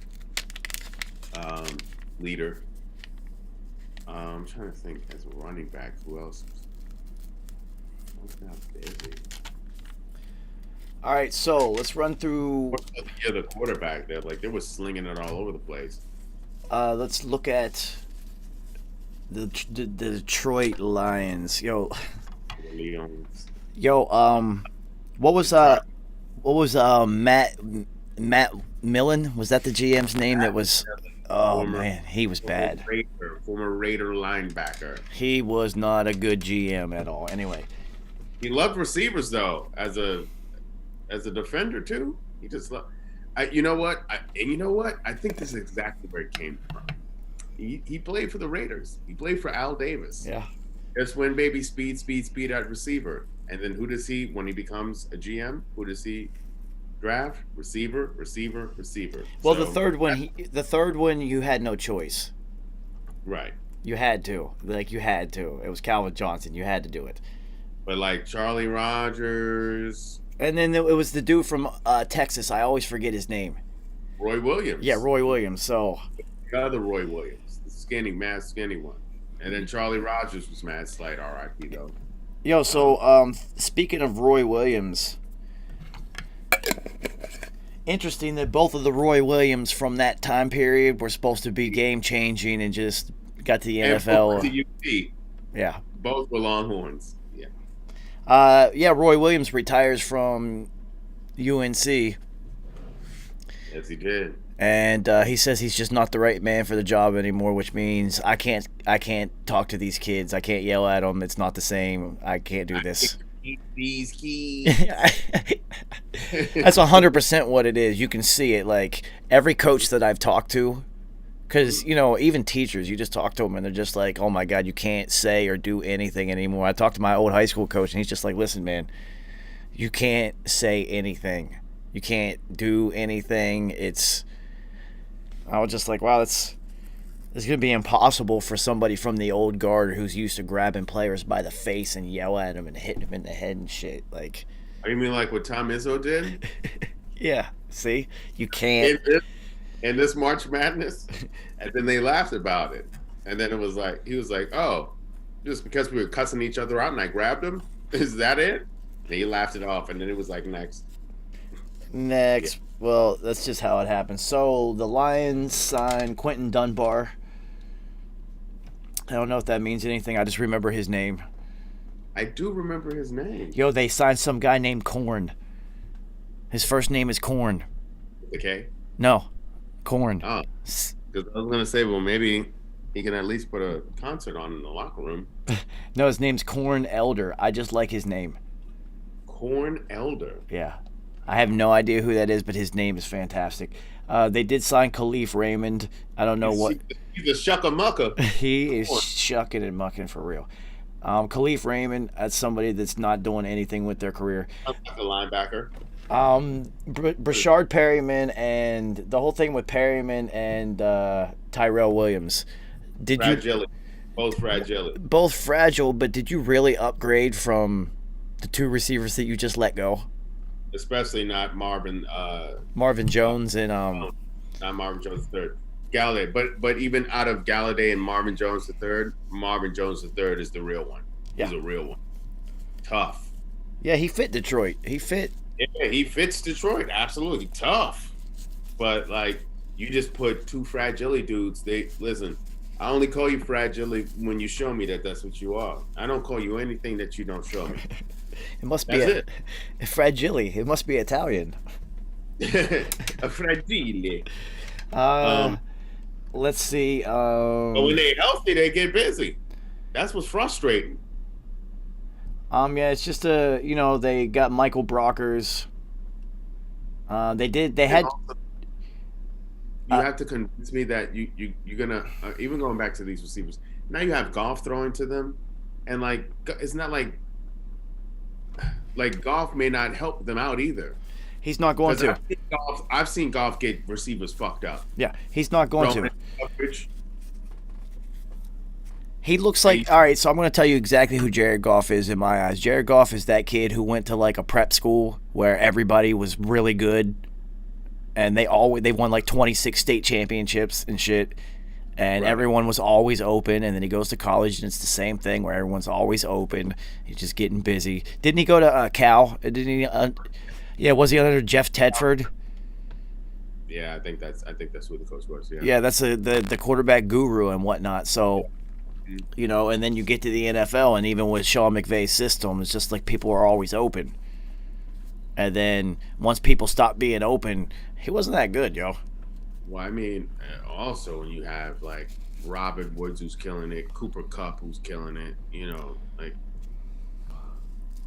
and also when you had a Todd Gurley who was mauling the league, but who now, that's just a real example of how you could be a world beater in the league. You could be in fuego, and then the next second, you're a backup, or you're a goal line back. That's what makes, when you look at the career of an Adrian Peterson, right? And I'm using someone who's like closely related to how Todd Gurley's game was. But even Todd Gurley was even above that because he caught more passes, but he was tough, ran physical. Adrian Peterson did it for well over a decade. Todd Gurley did it for like 3-4 years, where he was like dominant. But now he's like, this is only his 6th, 7th year in the league, and he's already a goal line back. That's what I'm saying. So we got to really look at these running backs and like who they are. Adrian Peterson is a running back. Frank Gore. Deal. There. You know what I'm saying? Like we have to remember who this is. Both of them with both of them with devastating knee injuries too. Both of them, and Frank Gore multiple times. Yeah. Who was the other one from Miami? Clinton Port. No, not Clinton Portis. The other one. Willis McGahee. Yeah, Willis McGahee. We remember watching his knee, all 3 ligaments get blown out in a bowl game, and then still go on and have a very productive and long career. But Adrian Peterson, Frank Gore, Tom Brady, even LeBron James playing at this level at year 17, even though he just had his first injury. So when you talk about these certain athletes, make sure, because everybody's so quick to use the word, oh, this one is great, this one is legendary, this one's GOAT, because let's go fucking talk like everybody's a damn farmer. But we have to really learn how to discern who deserves to be spoken about in terms of greatness, and who's just a really good player who's having a great stretch. Listen, when we talk about the greatest players and we talk about their stretch of domination where they were unstoppable players, and I can do this way easy in basketball. Great, like some of our greatest players will have at least 5 years where they are completely unstoppable. I'm talking about at least 5 years. For instance, Hakeem Olajuwon with the Dream Shake. I mean, it went on for like 8 to 10 years with him. But when he really perfected that, he had like a 7-8 year run, especially specifically a 5 year, but 7 to 8 years where he was literally unstoppable. Literally. Didn't matter. It didn't matter what you did. Unstoppable. We see those years when Tom Brady and the Patriots were doing things. I remember Tom Brady was playing against the Jets, and the Jets would call the defense out. He would call an audible. He reacted. So whatever they did, he did the exact opposite. It was a successful play. Then the Jets audibled to try to get another defensive alignment in there. Brady audibled again. Like, he just audibled throughout that entire drive. Whatever the Jets did, he countered it every single time. I was like, I remember sitting there and I was like, oh, this is the moment. This is the moment of greatness. This is the moment of unstoppability where it doesn't matter what you do. That should have been the moment where you should have been like, oh, this is what Joe has always been talking about. Well, I mean, come on, man. I'm just saying, it's like you recognize, you see it, and it's like, oh shit, this is it. They are unstoppable. It doesn't matter what you do. Well, I look at it it happens in two phases for me. You can have the longevity of dominance and continued improvement. LeBron is Tom Brady. These are specific examples. Or you can have the normal length, professional length career, 10 to 12 years of excellence, and Don Peyton Manning, players like this that just performed at the highest level throughout their entire career. But then you have the unicorns that didn't get to play that long, but had such a huge impact in such a short span. Gale Sayers. Gale Sayers is always the first one you bring up in that scenario. Well, because that's my ultimate. The second one that I always bring up, Patrick Willis. Patrick Willis, for sure. First team All-Pro from day one through 9 years, all 9 years, dominant, literally best player in the game at his position, just called it quits early. Sterling Sharp, Sterling, yeah, he had to. Terrell Davis. Davis, you're looking at players, so these are like, you could put them into discussion. But basketball, you're right, basketball is easier because you could say, I always look at like Latrell Sprewell. There was you have so many players in basketball that have like a 3-year run where they're just really getting busy, but that's all it was. Yep, but that's all it was. It was a moment in time. It's like, and so we get caught up in these narratives like, oh, they were so dope. It's like, but if you really look at it, stretch it out, and then look who did it, who was consistent for just a long ass time, and then you see like someone like a Kobe. That's why MJ is always on the list. It's like they just could kill you at any moment in time. It doesn't even. I think my favorite example of consistency is Tim Duncan. Tim Duncan, the best example. You're getting because it's not that exciting at all. He busted your ass, and he was busting the ass of the best of the time. Ask Shaq. Yeah. Ask Shaq about Tim Duncan. Oh, Shaq, you don't want to come out to this wing? Watch me hit this bank shot. I mean, it's a bank shot. That's why I call him the big fundamentals. He was like, there's nothing he could do with him. And calling him the big fundamentals, Shaq, that is the biggest compliment that you could give a player. That means like all that fancy shit doesn't even matter. Dribble, da-da-da-da-da. That's not what gets it. He's busting my ass on the fundamentals. So that would have been more humiliating is then if he went to the line like Wilt Chamberlain and hit his free throws underhanded. So it should be of no surprise that Tim Duncan was my favorite NBA player because I was a Wake Forest fan because of Randolph Childress, not Tim Duncan, but then Tim Duncan, that he came along, you're like, oh wow, this guy's different. And then Tom Brady is my favorite football player of all time, and both excel at the highest level at fundamentals. All of the footwork, timing, the little tiny nuances are all flawless at all times. Super cerebral. No mistakes. I'm not going to beat myself. And that's all it is. And it's so clearly I like the fundamentals in the game. I'm an awful boring sports fan. Yeah. I'm sitting there watching like pocket movement and footwork and shit like, oh wow, that's impressive. No, I mean, because, and again, I remember hearing it from Barkley. It was just like, in terms of working smarter, not harder. Like watching Barkley's game change when he was the round mound or rebound, when he was running up and down the court with his big ass, grabbing every rebound, but then like one man fast break and then dunking on everybody, versus to when he got to Phoenix, when he would just be in the post, give me the rock, and I'm gonna dribble this, pound this rock into the ground for 10 seconds until either somebody on the wing opens up, I get double teamed, then someone opens up, easy pass to the open guy. Dan Marley. Or I just Dan Marley. Or I just take you. I just take you down low and just do my thing. That's why they changed the rules, because of Charles Barkley, because he would just get the ball and like, I will destroy you. You're gonna have to double me, and then I just kick it to the open man. And these are threes all day. And in an era in which you weren't shooting a three in the same way they were doing it now. Phoenix was doing it then. Thunder Dan, Danny Ainge, Richard Dumas, Cedric Sabalas. I always like playing with him on the video game. Googleable names. Yo, so you know who else who had really good fundamentals that the mouth overlooked their fundamentals was Kevin Garnett. I just now thought of that. Like, he was extremely fundamentally sound. It was so fundamentally sound. Learning his game on the streets of Chicago. That's hilarious. So, all right, back to these bub-ass lions. So let's take a look at their depth chart. Clearly, Yeah. Jared Goff. They're going. Tim Boyle. Yeah, exactly. I didn't ask who the accountant was. I said who the bartender was.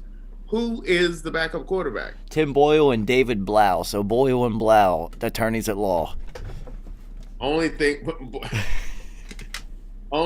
Boyle could serve for me is a Guinness and a Jameson shot. Jared Goff better hope that Boyle and Blau are an insurance agency. Right. Because his offensive line is terrible. Yeah, it's not looking good. It's funny because looking at the depth charts of all these terrible teams through the last like 5 or 6 weeks, right? They don't have depth at all. And you wonder why these teams suck. But they do have T.J. Hawkinson, who is proven to be exactly what they thought he was going to be. So that's fun. His Iowa strong. Like we said, Tyrell Williams and Brashard Perryman. Jelly Brothers. Geronimo Allison. Why do I remember this name? Has he done something? The Green Bay Packer. Okay. Like the 4th or 5th receiver for the Green Bay Packers for quite a while. Yeah, so he definitely caught a couple touchdowns. To get 50 here. Yeah, so all right, and then they're actually, and this is for fantasy implications. If I'm drafting any receiver on Detroit, it would be Geronimo Allison, because if you're telling me that Brashard Perryman and Tyrell Williams are starting receivers, you're telling me that the 3rd and the 4th receivers are the ones that are going to be getting busy. They are literally the Tyrod Taylors of the receiver position. Very good, very astute observation in the fantasy game. I will take that into note this season. So this defense, Trey Flowers, they still have a couple Patriots crossovers, Jamie Collins and Trey Flowers. Yep. They do have Jeff Okudah at corner, so that helps because he's dope. Yep. But that's about it. What they got at safety? Will Harris from Minnesota. Yeah, so he signed with them. Okay. So it's not, the back end's not looking too bad, but that front end. They also got the Aquara brothers. Romeo Aquara used to be with the Giants, and when he left, I felt that because he was young, quick around the edge. Romeo Aquara could actually make some noise. I'll be honest with you. Yeah, they do have those two. You're also looking at. This is Motor City Dan Campbell. I saw that chin. That chin says defense and toughness. So, And he played tight end during his playing career. of course, stick that chin out there and block a little bit. But he was a blocker. Yeah, he was one of those blocking guys. So I mean, I'm looking, but you also look at the top end of their staff is all offensive minded. Brunell and Deuce and himself. You would think Talking DeAndre Swift. We're talking the kid out of Auburn. What's his name? I forget you when you don't play as much. Sorry. Who's the backup running back to DeAndre? Jamal Williams. Oh, they got Jamal Williams from Green Bay? Yes. So, okay. So, wow. So that means the other running back dipped to third. Who's third string? Carryon Johnson. That's him, Carryon Johnson. Ooh, so Carryon dropped to third string. So now where's AP? Free agent. Remember, he was lobbying to go down to Tampa Bay. Okay, yeah. Okay. So you got DeAndre Swift. So, hey, you got a workhorse backfield, right? Yeah. That's what you're gonna be. Yeah, so for Goff, it's gonna be tight ends and running backs. You know, there's a case. New infusion of energies. Head coach, coaching staff. You have a stud in your tight end. You got a thick running back room. Like that running back room is stout. You could always a culture change could always get a team to play above their roster. Exactly. You got Romeo Okwara. I'm telling you, he's like this guy. He could have a breakout year. He could have at least. I actually project 7 to 10 sacks for him. So you're looking at this. It could possibly be like Miami. Yeah. You know, Yeah. and just we're now seeing the Dan Campbell effect. so you could see in a few years it could possibly turn into Buffalo, because what Buffalo did is they built a pretty solid team and then all of a sudden they just hit on Josh Allen. Or at least the Titans, because now I'm looking at quarterback play. Whereas, so if I'm taking Josh Allen versus Tannehill, like Tannehill gives me the steady Eddie, Josh Allen gives me the X factor. Yeah. So Jared Goff doesn't give me the X factor. What he could give me is the steady Eddie. So if we got another quarterback in there, then they could give me the X factor. So I would more so prognosticate Titans, where they really rely on the run, and then great tight end play, and then whatever you get out of. Well, I mean, the receivers for the Titans were is better, but That's what I was about to say. You're looking at a tight end and running back heavy offense, and you have two paper mache wide receivers out there trying to block. So, but as a young QB, which Jared Goff still is, what do they love? They love tight ends and running backs. So that's what I'm saying. So those two wide receivers. Jared Goff's favor, actually. I love this guy's name too, Quintez Cephas. Well, I don't know if you knew this, but one of my characters, one of my peoples, one of my alters, Cephas Jones. Cephas, that's hilarious. And he has a band. The band is called the Get It Done Boys. So it's Cephas and the Get It Done Boys. Do you write songs about losing your gerb? Well, we tour. Dive bars. You got to have a dartboard and a pool table. You also an interesting move, which always signals a complete and total regime change, is the Lions let go of Chase Daniel. So that's like that last bastion of old Detroit. Yeah, the backup's got to go too. Because he can always say, well, how it used to work here. And especially when it comes from a quarterback, it hits different. You know what I mean?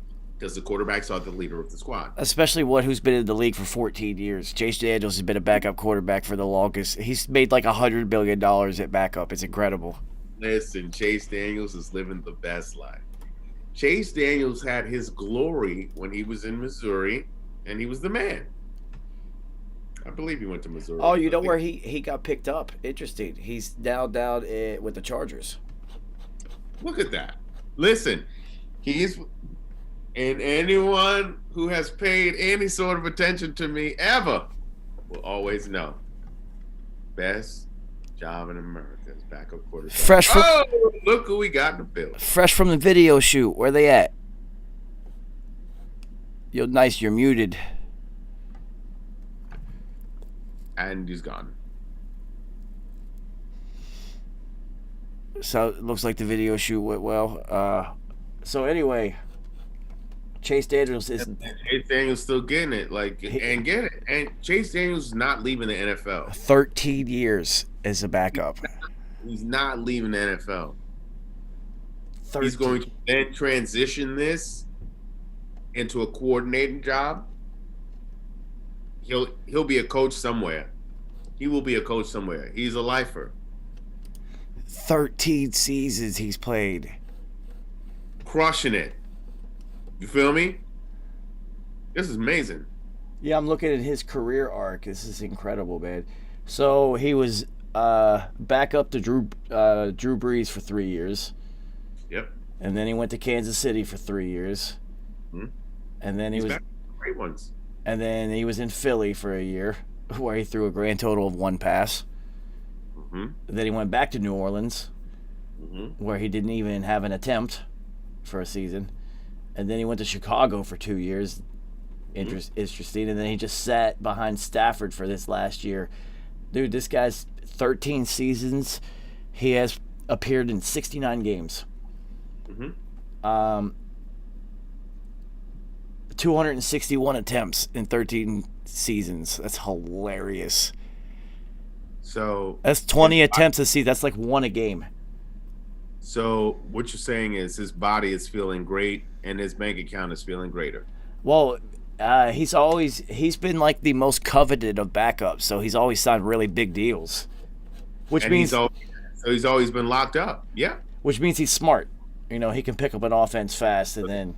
Also, check this out. What if, and I'm not hoping that this happens, but what if our young quarterback that we both love. Don't put this into the universe. Listen to me. Listen to what I'm saying. What if he goes down? Chase Daniels comes in, has an explosive run. Doesn't happen. He doesn't have that arm. He doesn't have the explosive arm. Then our young quarterback friend comes back. You know what I'm laying out, right? This is the old 72 Dolphins scenario. Where Bob Greasy goes down. Earl Morrall, greatest backup quarterback of all time, comes in, leads them to their undefeated season, and then Bob Greasy comes back and wins the Super Bowl for him. Do you think greatest backup job of all time? Do you think him or the backup dynamic of Drew Bledsoe, because Bledsoe gets hurt, Brady comes in and balls out, then Brady gets hurt, Bledsoe comes in and wins a playoff game, and then they're like, all right, who's going to start? And Belichick didn't even hesitate. No, the kid. Are you kidding me? You see what he just did all year long? Get out of here. So I will say this: greatest backup scenarios of all times. Earl Morrall, Bob Greasy, obviously undefeated season. Yeah.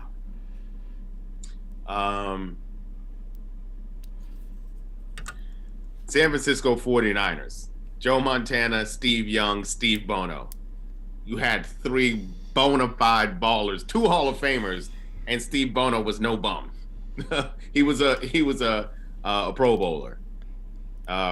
Amazing room. Obviously the G's, Phil Simms, and Jeff Hostetler. Brett Favre, Aaron Rodgers. Brett Favre, Aaron Rodgers. Trent Green, Kurt Warner. Oh, yeah. Yeah.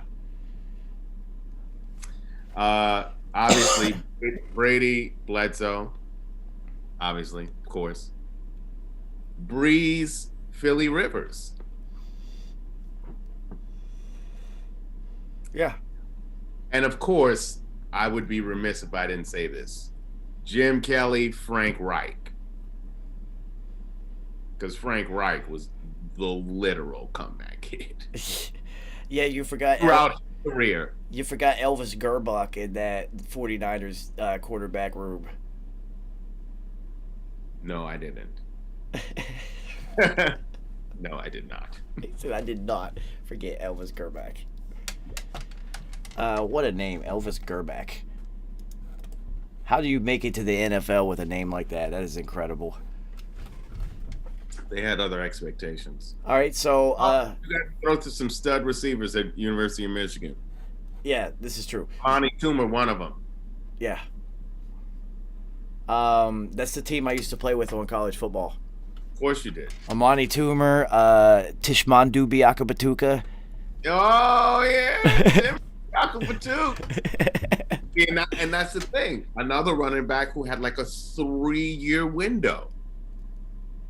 Even Steven, I'm thinking about that same Carolina team. Carolina's had some stud running backs. Steven Davis, who got beaten up by his wide receiver, Michael Westbrook, caught that miracle touchdown from Cordell Stewart at University of Colorado. But Steven Davis had like a 3-4 year stretch. Couldn't really get busy with Washington, but definitely got busy with the Panthers. Then they had Tim Biakabatuka. Then they had D'Angelo. The other back that the Giants had signed for a little bit.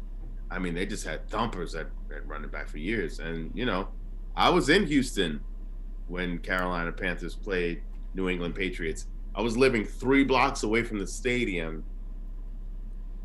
I actually could have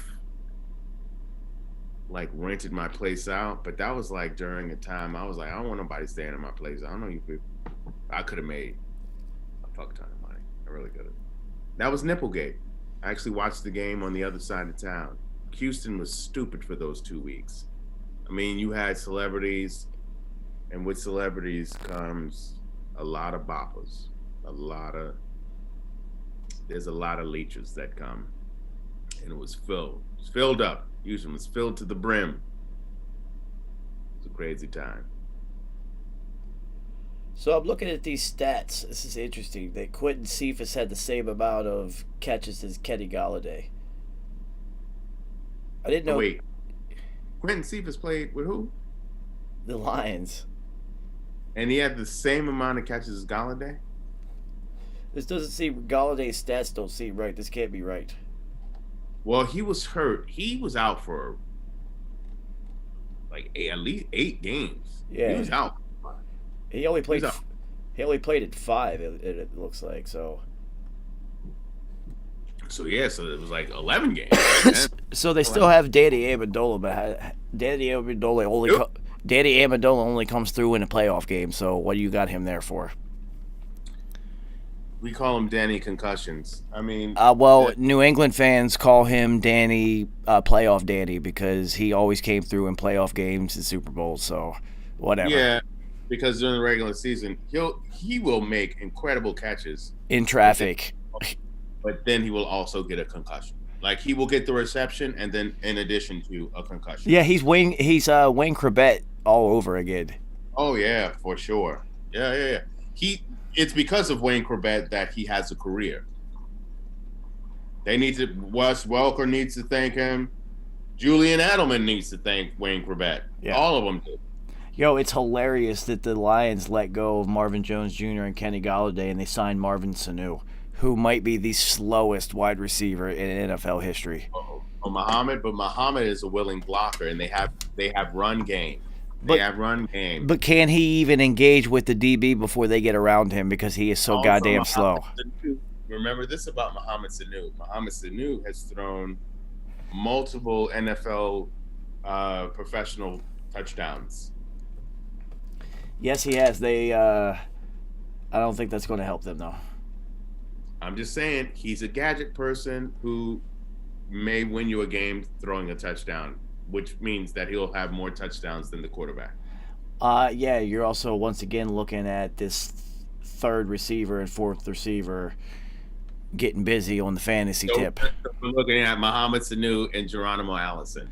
Yeah, well, I would look at them in the middle of the season, not in the beginning, because the beginning of the season, everyone's healthy. You know, Right. Your studs are getting busy. It's just when those injuries start to add up, and it's just like, I promise you, though, people are going to be like, Geronimo Allison? Why is this guy getting busy for the Lions?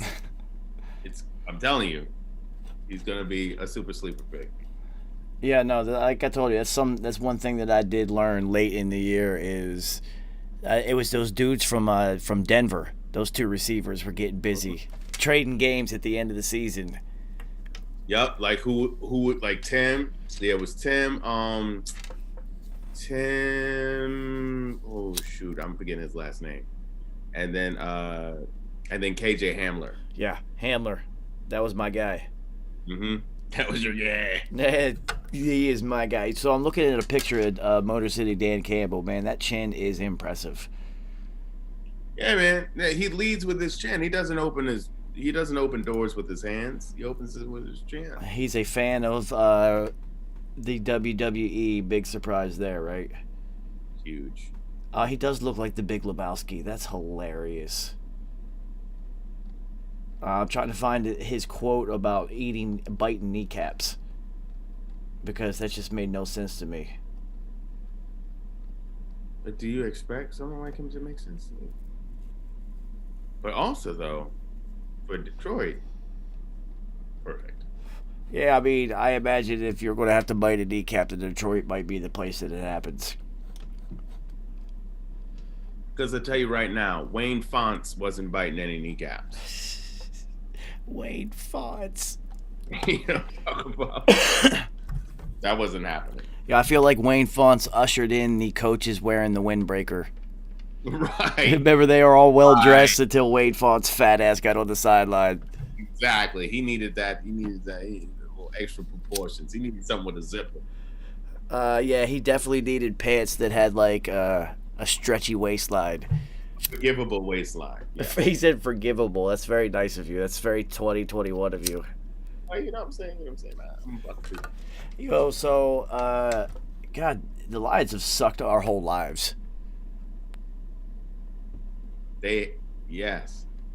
Well, they had the 1 year where they lost in the NFC Championship game to the formerly known as Redskins, Washington football team, who went on to then win the chip against the Buffalo Bills. I mean, they did have that Herman Moore.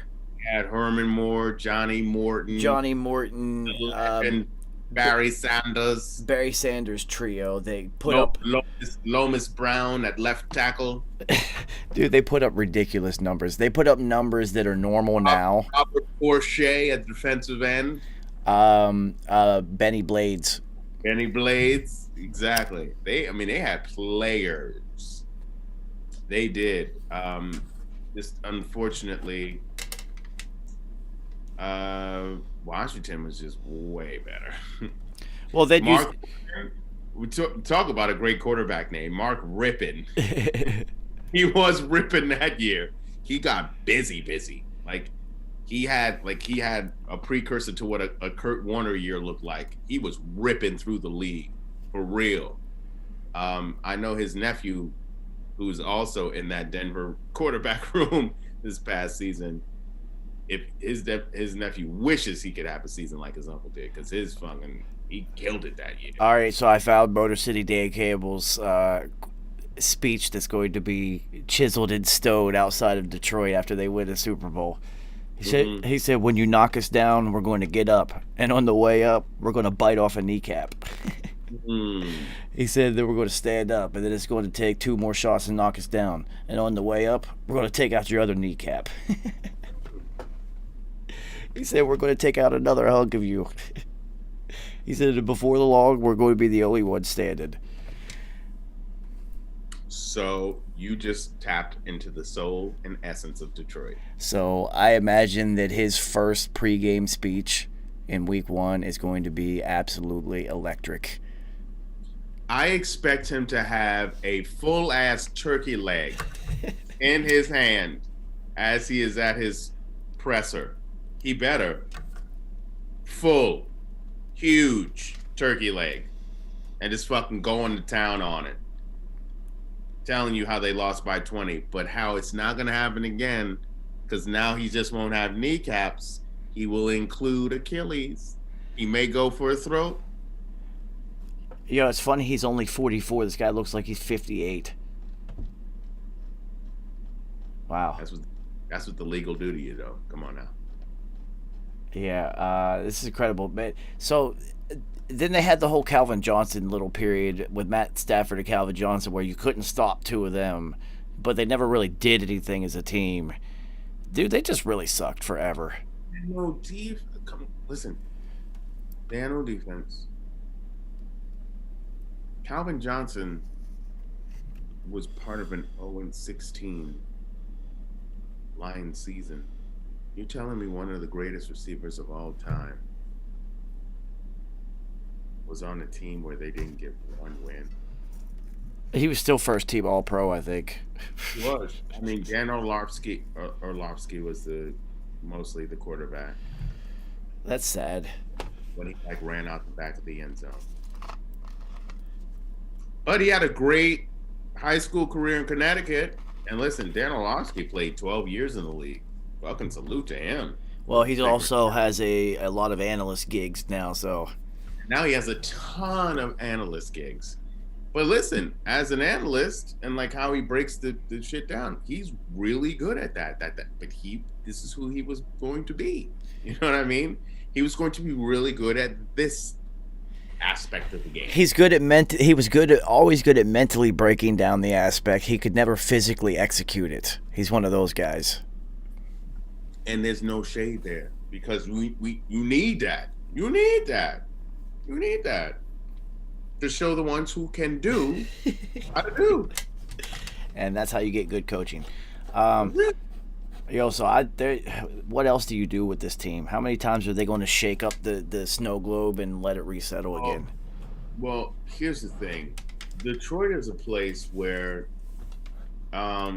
you better have a thumper-ass safety and you better have a linebacker who you are afraid of. They don't have that. Like when they were winning games back in the day, they had Robert Porcher, like a defensive end who was killing it, right? You had a couple linebackers Matt Millen actually played linebacker for Detroit then, and he was a monster. He was terrible as a GM, but as a player, he was absolutely no slouch. And Benny Blades, we already know what the Blades brothers have done. Also, Perriman was a receiver, another University of Miami guy, Matt Fast. Well, Brashad's father, unfortunately, Brashad didn't get his daddy's toughness. So Detroit just hasn't had a defense that they can really.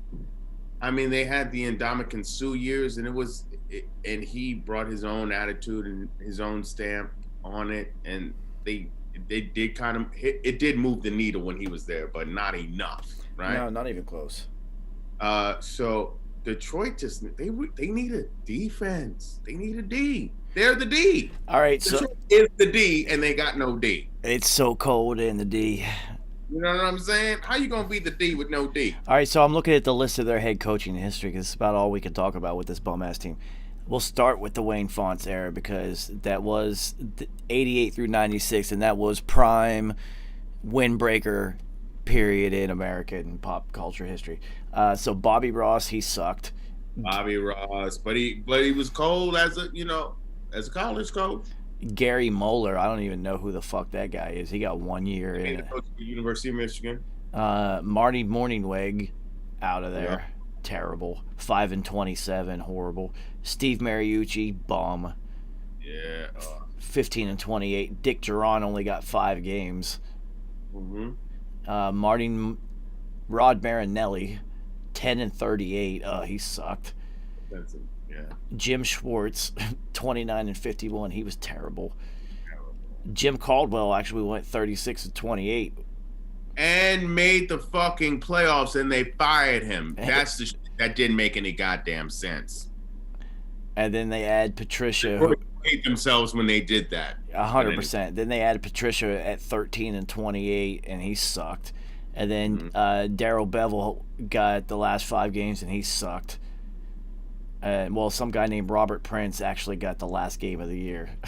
That's how. Oh my god, dude, that is incredible. There's so many coaches in such a short time period. Look at it, 30 years. That's one. And the one coach, Jim Caldwell, who has a positive record and actually got you to the playoffs, you fire him. That's 13 head coaches in 30 years. That's basically every 2 years is another head coach. Well, it was the Ford family. Then the Ford family, because now we can look at ownership. The Ford family, they're not the owners anymore, right? Who's the owners now?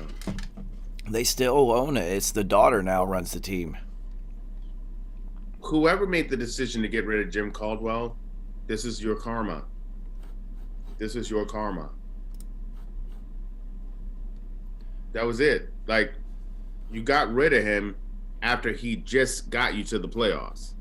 You got rid of him that following season because you thought, who? Jim Schwartz was going to do it for you? Or wait, Matt Patricia? Oh, I think it was the Patricia hire, right? Yeah. Yeah. Because you were all sold on New England, assistants. Is it going to work? Nice. Is it going to work? No, I mean, it was not really working. I want it to work because I want to ask him something about his mans. Well, which one? LeBron, because LeBron is now out for the year. So that changes things. Wait a minute. You mean not even playoffs? Yeah, no, he tore a ligament in his ankle. He's done. Yeah. Yeah, because the way he went down, we never seen LeBron go down like that. Nah. And LeBron's not a flopper like that. He's not a flopper like that. All right, so just real quick before we get back on that, it was William Clay Ford, and then his wife owned the team, Martha Ford. Yes. Yep. And then now the daughter, Sheila Ford Hamp. So she now is in ownership. So it's still the Ford family. She should just sell it. She should get rid of it. Yeah, yo. Listen, Marge Schott eventually got rid of the Cincinnati Reds. She eventually relinquished, sold with her racist ass. But no one can explain why they fired Jim Caldwell. No one can explain that. Kerry, do you know what's going to have to happen in Detroit? Drew Brees. You have to have a Drew Brees come into a team that is historically terrible in a city that is downtrodden and destroyed, and then just change everything. Yeah, but who is our Drew Brees right now? Exactly. And there's no Sean Payton up there. No. You know what I'm saying? It was a perfect marriage. You Yeah. know what I mean? Wow. Yeah. Like who could but that's what I was saying. Like if they were to get a Kyle Pitts, I would be so all in on figuring out how to get Russell Wilson. And Russell would be That's the guy. he would be the guy. Yeah, that's the guy. He would look at Detroit as his own personal mission to turn that shit around, a la Drew Brees in New Orleans. So that's what I'm saying. Like Kyle Pitts, and then you figure out how to get Russell, and now we're talking about a complete transformation. All right, so what if this happens now? You can't get Russell because it might just cost too much as a franchise. So what if Deshaun Watson falls from grace 100% and ends up in Detroit. Not only can he rebuild himself, but he can rebuild Detroit. Well, first of all, It's not going to happen, but that would be a. where everything, I don't like the way shit is coming down right now. He's not playing football anymore. He just like has to remain free. Yeah. A citizen. He's not playing football anymore, dude. Like I don't know if I'm as quick to say that because Kareem Hunt is still playing football. You feel me? So,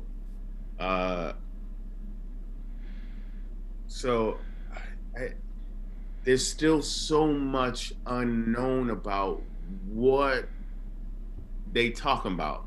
Like, what do we? Dude, they're up to 27. I know, but it's like okay, and it's like okay, because there's so many vague definitions on what they're like sexual abuse, sexual misconduct. I don't know what that means. I don't know what that means. What are you saying happened? All right, so are these all 27 accusers all massage artists? Like, is it the same story every time? But it appears like that's what they all do. So, I don't know about you, but like if I've identified a place where they do a massage right or acupuncture right, it's like getting your hair cut. I'm only gonna let one motherfucker cut my hair. So what if the whole scenario is just every time he goes to get a massage, he's just walking around just letting the black mamba, letting the black mamba eat, just. And they take it as in 2021 as like this isn't the law. You never know what it is, but he's going to be suspended, possibly, and might not play this year.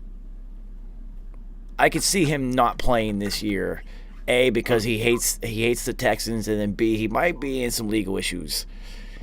All right, so okay, let's break this down. Right, when Ray Rice knocks his shorty out in the elevator, Ray Rice was having a terrible season. Yes. Super Bowl champion, but he was having a terrible season. And at that time, just like as this time, and all times, the Ravens were built off their run game. And their main runner was not having a good season. Are you... There he is. You're muted, Nice. You got to unmute it. You got to unmute yourself, God. There you go.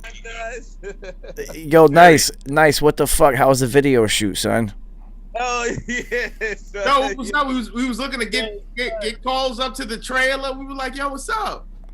Yo, son. You know I was bent the past 2 days. Extremely drunk. Nice. I've been to many video shoots with you. I did not actually want to come to the video shoot, and you know this because I don't drink, and those shits are retarded. Yeah, man. You know what I'm saying? I would have been with you, son. I would have been with you. Yo, all niggas had to do was call me. Yo. Yeah. Nice. Okay. Say less. Yo, Kerry. I know what's today, son. Yo, Nice Will can attest that at one video shoot that I was actually hired to be the smoke machine for the video shoot. That's a fact. The director forgot the smoke machine, so the rapper just called me, and me and No ID showed up, and Nice just happened to be there too already for the video shoot. It was crazy. Yeah. But the reason why I was actually talking to Tasia just now. That's why. Oh, nice. Yo, so I'm glad that you popped in because I was waiting to talk to you about it. Yo, your guy. Who? Sean Watson? Oh, nah. That's...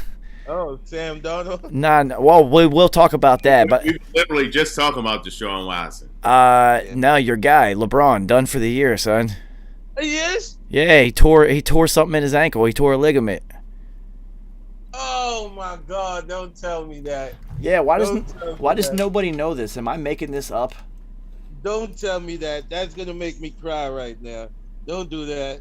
So that Do does not that mean do is that. so that does that mean is Brooklyn in the house without a doubt? Yeah, Without a doubt. yeah. They just Without- they just made it easy. Even if he's out all the way to like a playoff run, that's like basically no basketball. He kind of needed no basketball, but this is the thing you have to think about that season that they had so late, and then a playoff run all the way through the playoffs, and then having to restart the season 2 fucking weeks quickly. later.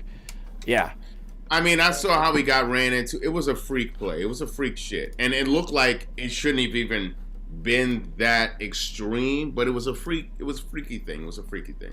But also this, lest us not sleep upon the Nuggets of Denver. Yeah. Because especially with the addition of Aaron Gordon, Mhm. Jokic having an all-time season, who the Knicks could have gotten. He's having an all-time season. Yes, So if you're telling me LeBron is done, if Oh, man. unless Joel Embiid comes back and balls out, because I had Embiid actually my lead in MVP, Mhm. we may be looking at either Giannis again. We gotta look at Giannis again, Nah, or I don't believe in Giannis. I get that. I know that because we also think of what the playoffs looks like, but we're talking regular season right now, right? And so No. now you're saying no LeBron. Embiid has been out for a while now. Now you've given Giannis the spotlight, and he's been killing it. James Harden has been out. Steph Curry has been out. We're talking other players who've been killing it. So now it's either going to be Jokic, which at this point, Jokic should be in the lead. If you're telling me LeBron is done, Jokic should be in the lead before you give it to Giannis again. Mhm. Jokic is having a special season, and now with them getting Aaron Gordon, you've truly unlocked Michael Porter, because Aaron Gordon does all the shit that Michael Porter hasn't really developed into doing yet, like all the scrappy do shit, tough rebounds, like all that other shit. And you know what I'm saying? Michael Porter gives you consistent buckets. Like, I will pull up from anywhere and I will give you this work. all right. But- They're not saying that it's 6 weeks. So how much longer is the season? The season that got like 4 more weeks or 3 more weeks left, something like that. So the Lakers would have to survive a playoff series and a half without LeBron. Maybe one, because he is LeBron, so I would expect 6 weeks to actually be 4. Let's be realistic. Yeah. He's one of those guys. Yeah.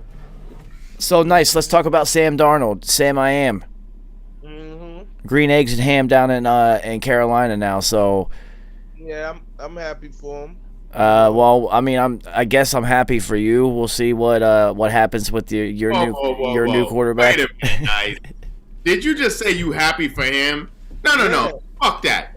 Talk about how you feel about the Jets. Don't be happy for Sam Darnold. No. What do you think about your squad now? Are you happy what your squad did sending him off? Because are you just thinking about that pass you saw? You know what I'm saying? Well, that's what you think about. I mean, both parties needed to move on from each other. Sam I am was just it's too long. It's been 3 years. Shit was just really bad over there. Bad coaching, bad team surrounded him. He needed like a new scenery. He needed a new scenery, a new breath of fresh air. So that's why I say I'm happy for him, because Sam, I still believe Sam is a good quarterback. He's not the greatest, but he's definitely a good quarterback. Mhm. And now he reunited with Robbie, so he's gonna be throwing the rock to Robbie all the time again. I mean, it's a good. It makes sense. You know what I'm saying? As far as the Jets go, Jets needed a new start, a fresh start too. How many fresh starts can you go through? I mean, Remember Glenn Foley? Remember when Glenn Foley was a fresh start? they couldn't start the season with Sam Darnold, man. They just couldn't do it. Had to move on from him. Get the young boy in here, coach the young boy up, and see what happens. There is literally no recovering from the footage of you saying I'm seeing Ghost out there. It's no recovery. Yeah. It's like, you know what I'm saying? You have to move on from that. But That see, that show. okay, so see, there's no recovery in our generation for that, but in the Drake's generation, there is. There's Yo, that's plenty. yo. It's like Sam Darnold got caught having sex with a 17-year-old, and he thought she was 18, and he caught a statutory rape charge, so he just had to leave town so he could. You mean like Rob Lowe? Yeah. These things happen, yo. Like these things have happened, and everybody was fine. Now everybody loves Rob Lowe. So you're saying, so if you're giving this to Sam Darnold, then you're now just telling me Sam Darnold's great, good money. So yeah, Sam Darnold is definitely the Rob Lowe of football. All right, well then there it is. He even has very Rob Lowe-ish hair. So he's great then. He's good to go. Just like I said, he needed a new start, man. And like you said, somebody saying they seen ghosts, like I seen a ghost on, like that showed right there that, you know, you're just not built for that situation. But see, like people in our generation think that people in his generation feel like he was just being open. Yeah. And they Drake. This is what I'm saying. No, like I'm saying, he can So that's forgivable. Like Yeah. that, like stuff like that's he forgivable. can recover from that. Yo, nice. They expect Sam Darnold to go drop a freestyle on SoundCloud about seeing Ghost out there after the game. Yeah, like this could actually turn into a whole marketing campaign. What if they do a new Pac-Man? I ain't afraid of no ghosts. I mean, like But that's different. But I'm saying, No, I got visions of Sam Darnold like having Ghost at the end on a dartboard in the off season. Yeah. He has. so what you saying is this could turn into a cash cow. That's all I'm hearing. All right, so nice. Here. Let's be serious about this for at least a half a second. So the Panthers pick up Sam Darnold's 5th-year option, which means that's $18 million guaranteed. So he's like starting down there. So Teddy Bridge over troubled waters is once again a backup. Yeah, I mean, that's what Teddy Bridgewater is, a really good backup. It's a very expensive backup this season. It's $18.4 million. Mm-hmm. He said, He just can't throw the ball past 30 yards accurately. He sure can't. That's his problem. That's Teddy Bridgewater only problem right now. But Teddy ball game, he will keep you in the game. He doesn't make. Right. You gotta protect him though. He had no line. If you protect him, he's in the game. He'll make precise 15-yard throws all day. He'll be on point with 15 yards, 20 yards, 10 yards. Teddy Bridgewater is Alex Smith all over again. Yeah, when it gets past 30, Right. you know, That's actually the best comparison for him. Yeah, Chad Pennington. Because Alex Smith could also run. And Teddy surprised us with his running ability because Teddy's mostly a pocket quarterback. But yeah. So Teddy is more the older Alex Smith who runs less. Yeah. Come on, Teddy. You're too young to be the older Alex Smith. All right, hold on. The Zoom now that because we were waiting on Nice to pop in for like 40 minutes, it made our Zoom session literally like 3 minutes. So let me end this and add you again, Nice, so we could talk about the rest of the nonsense in the league. Yeah.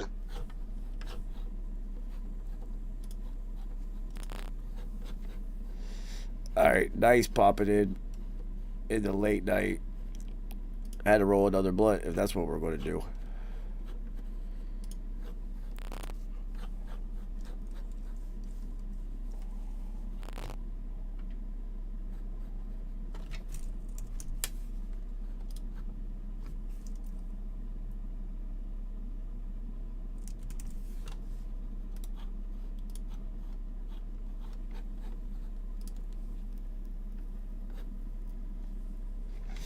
All right.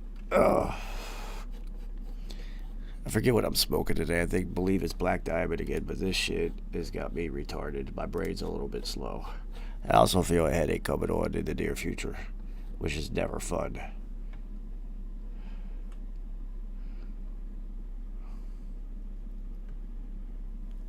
Yeah, 8 you already know, man. The Lions suck.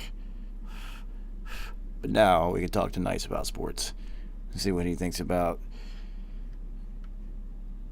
what is essentially the slowest week. We have entered the slowest period of the NFL offseason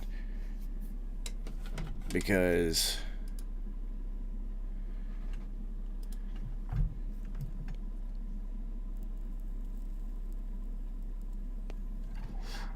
we have literally entered the slowest period of the NFL offseason.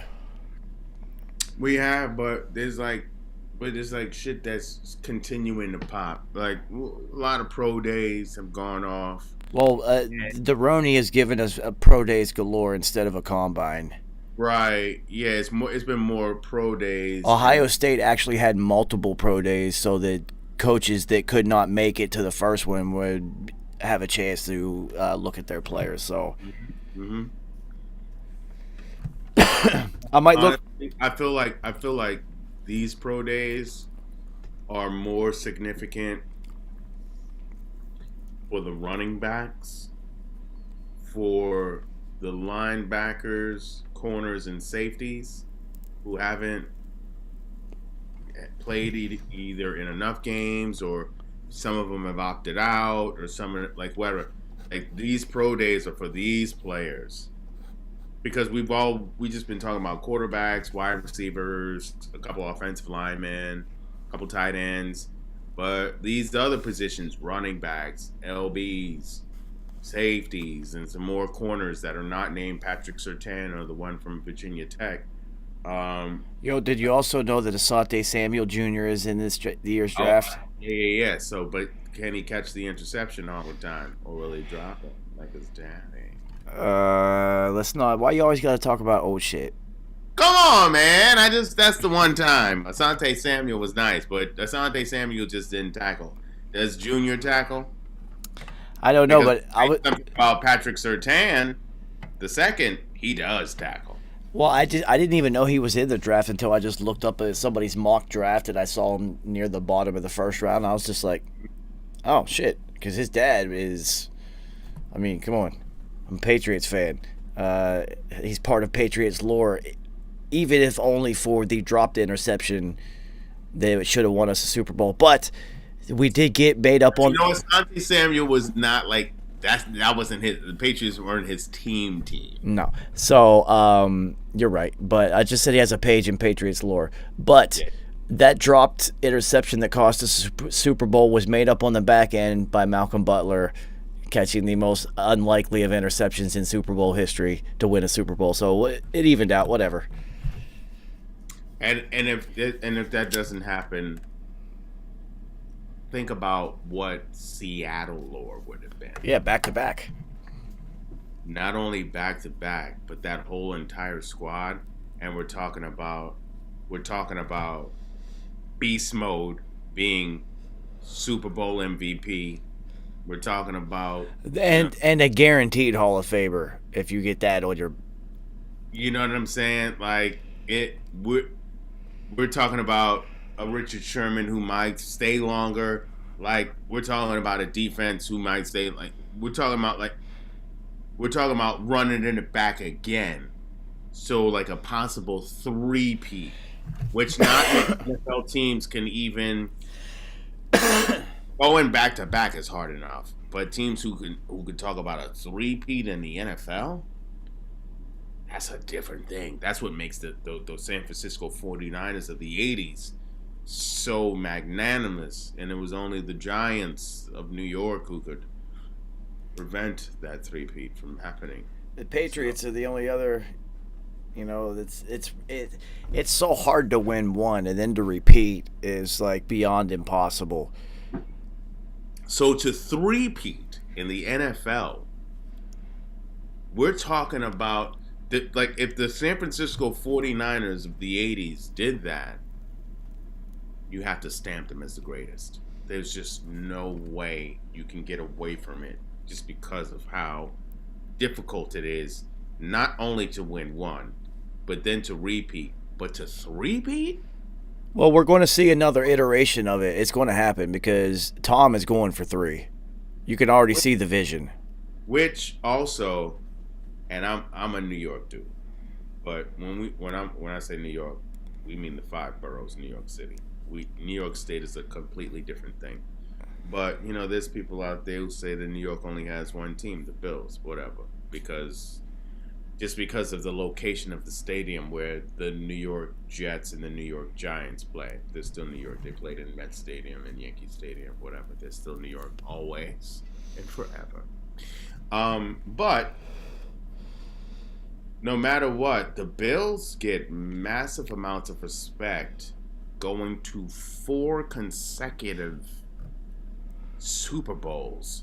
Like, think about this. Think about the history of the Bills. If they would have completed a 4 Super Bowl sweep, we just know them as the team that has gone to 4 straight Super Bowls and lost them all. But think about this. If they beat and they would have beaten 3 out of the 4 teams of the NFC East. The Giants, the Washington football team, and 2 times Dallas. It was just the East. So for as terrible as the East is now, the NFC East was a monster for a long time. Let's just remember that. So just think about if the Bills would have won 4 straight Super Bowls against the monsters of the NFC East of that time, where you just have Hall of Famers galore.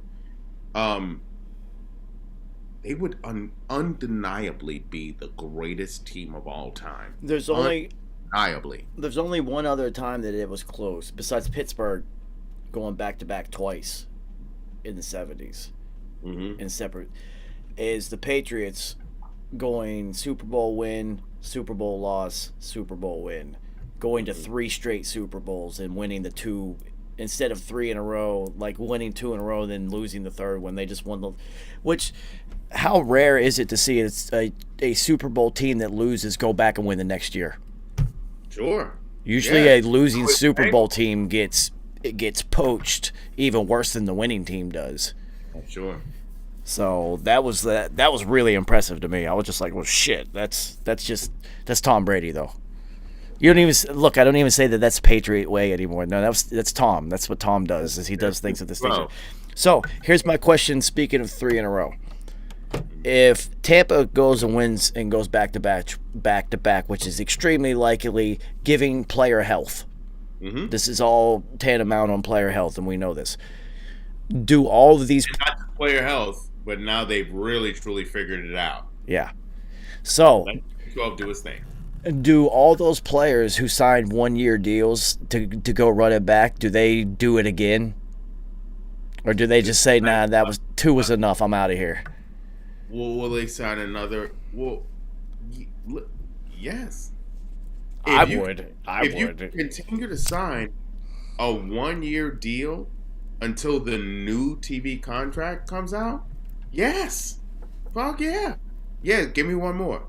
So just 1 year? And I do this? Okay.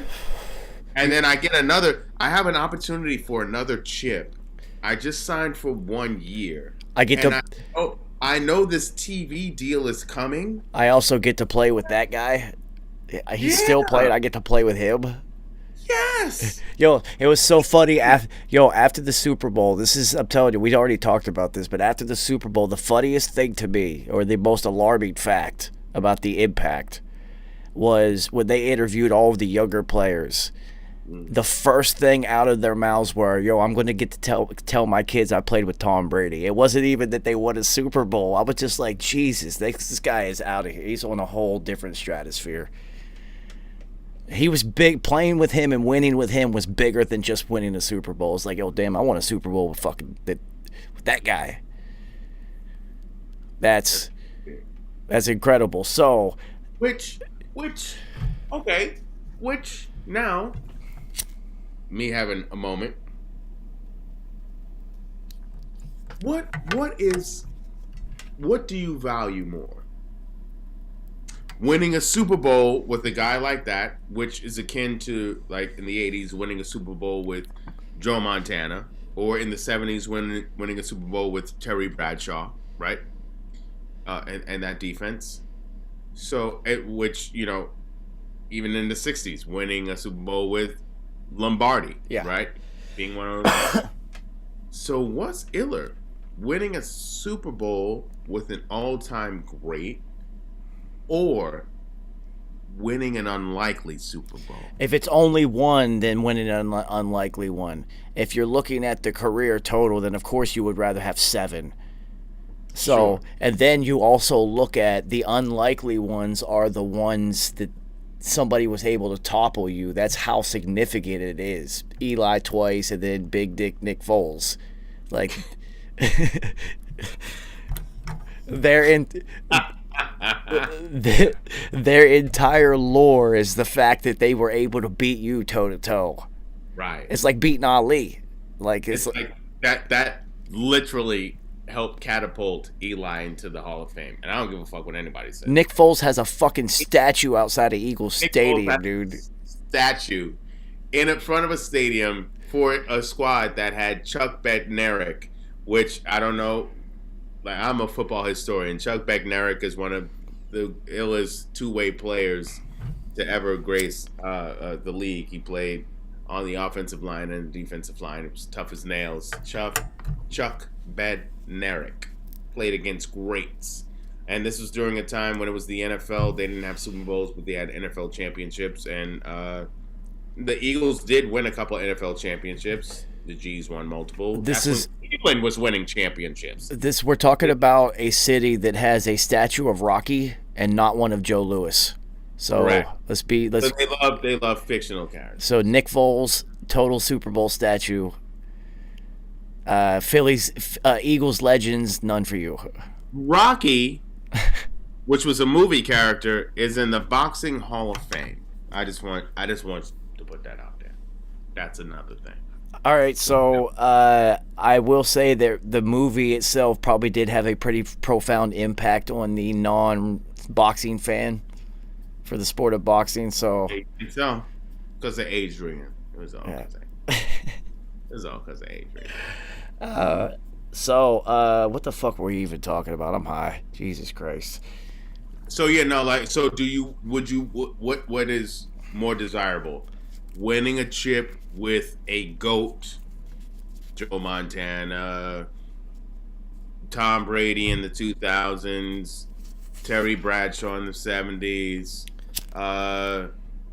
Vince Lombardi in the 60s as a head coach, or getting an unlikely Super Bowl, like, oh shit, we got here, and then we got this thing, because I'll tell you, the Giants were underdogs against the Bills in the Super Bowl. Yep. Giants were not supposed to win. But then Whitney Houston sang that beautiful song, the greatest rendition of it of all time, while America was in turmoil. We were at war. We needed that Earl. Both teams' colors were red, white, and blue. You couldn't write this story. Giants, red, white, and blue. That was triumphant that night. So yeah, it was massively significant, right? But then you have the next year where you have the Washington team, which just put it all together. Ernest Biner killing it at running back. Mark Rippon killing it at quarterback. You still have Gary Clark. You still have Art Monk. You have Ricky Sanders. And then you have on defense monsters. Leonard Marshall, who was from the 85 Bears at linebacker. Darryl Green, Darryl Green, obviously.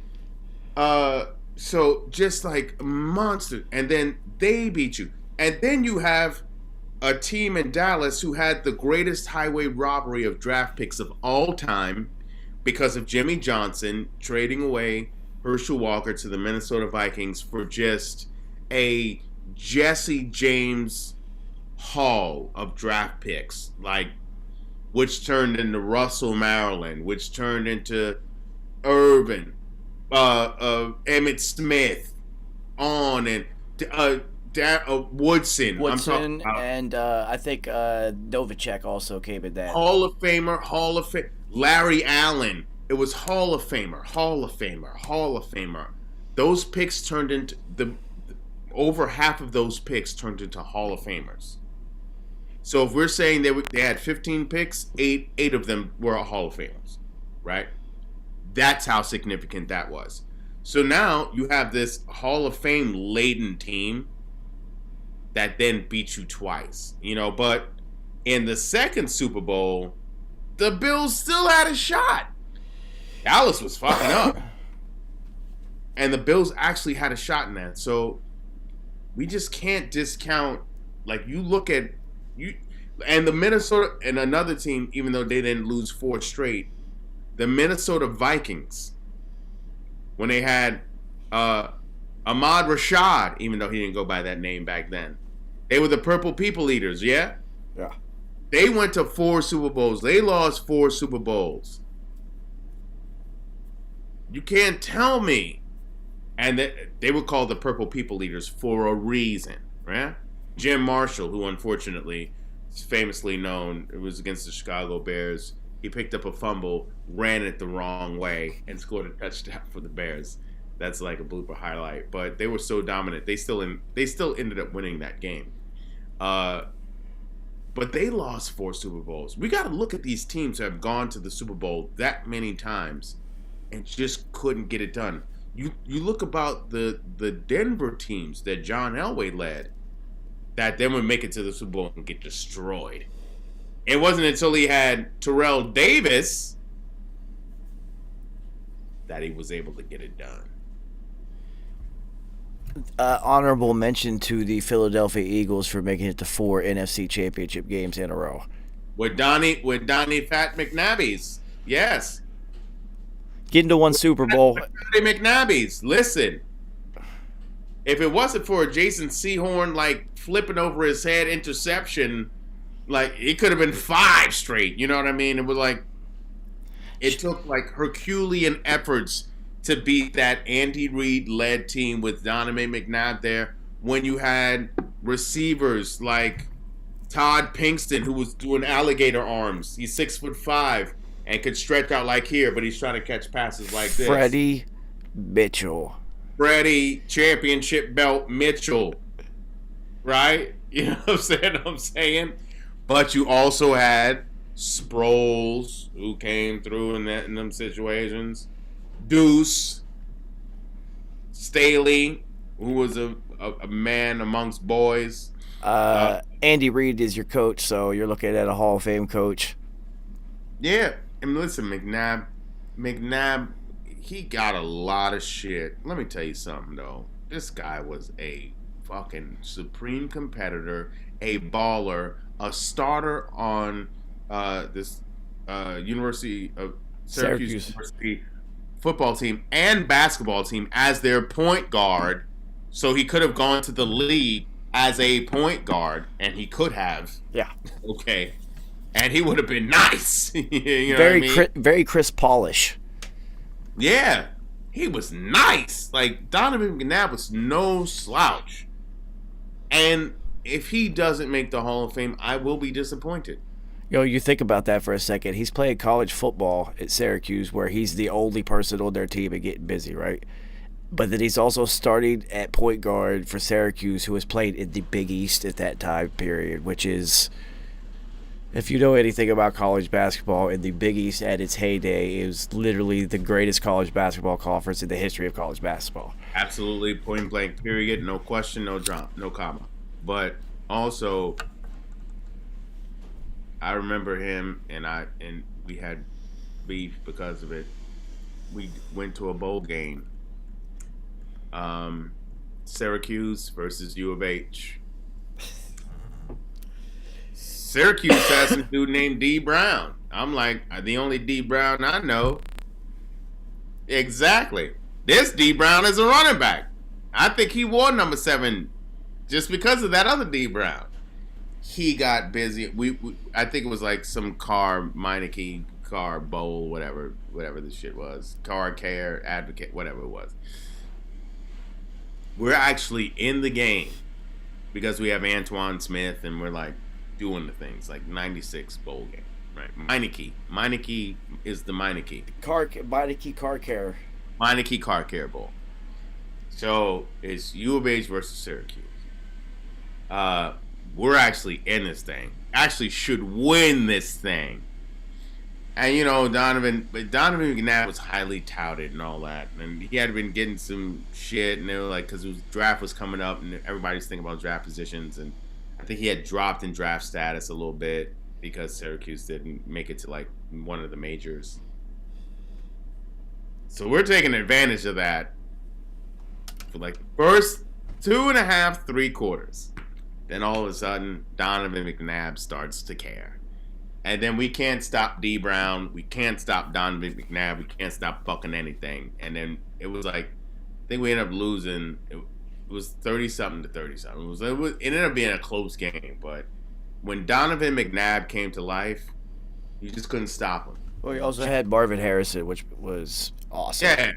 Yeah, early in his career. Yes, he did. You just couldn't stop him. Couldn't stop him. Yeah, 4 straight NFC Championship games was extremely impressive. And it's funny because it wasn't like he didn't have the excuse of playing in the AFC where it's like, all right, you couldn't break through because of Tom Brady. Like, you're on the other side and you only made it to 1 of the Super Bowls out of those 4, which is kind of weird, but still impressive as all hell. But it's sad that you're most remembered for throwing up in the 4th quarter of a Super Bowl in the huddle and, T.O. I mean, like,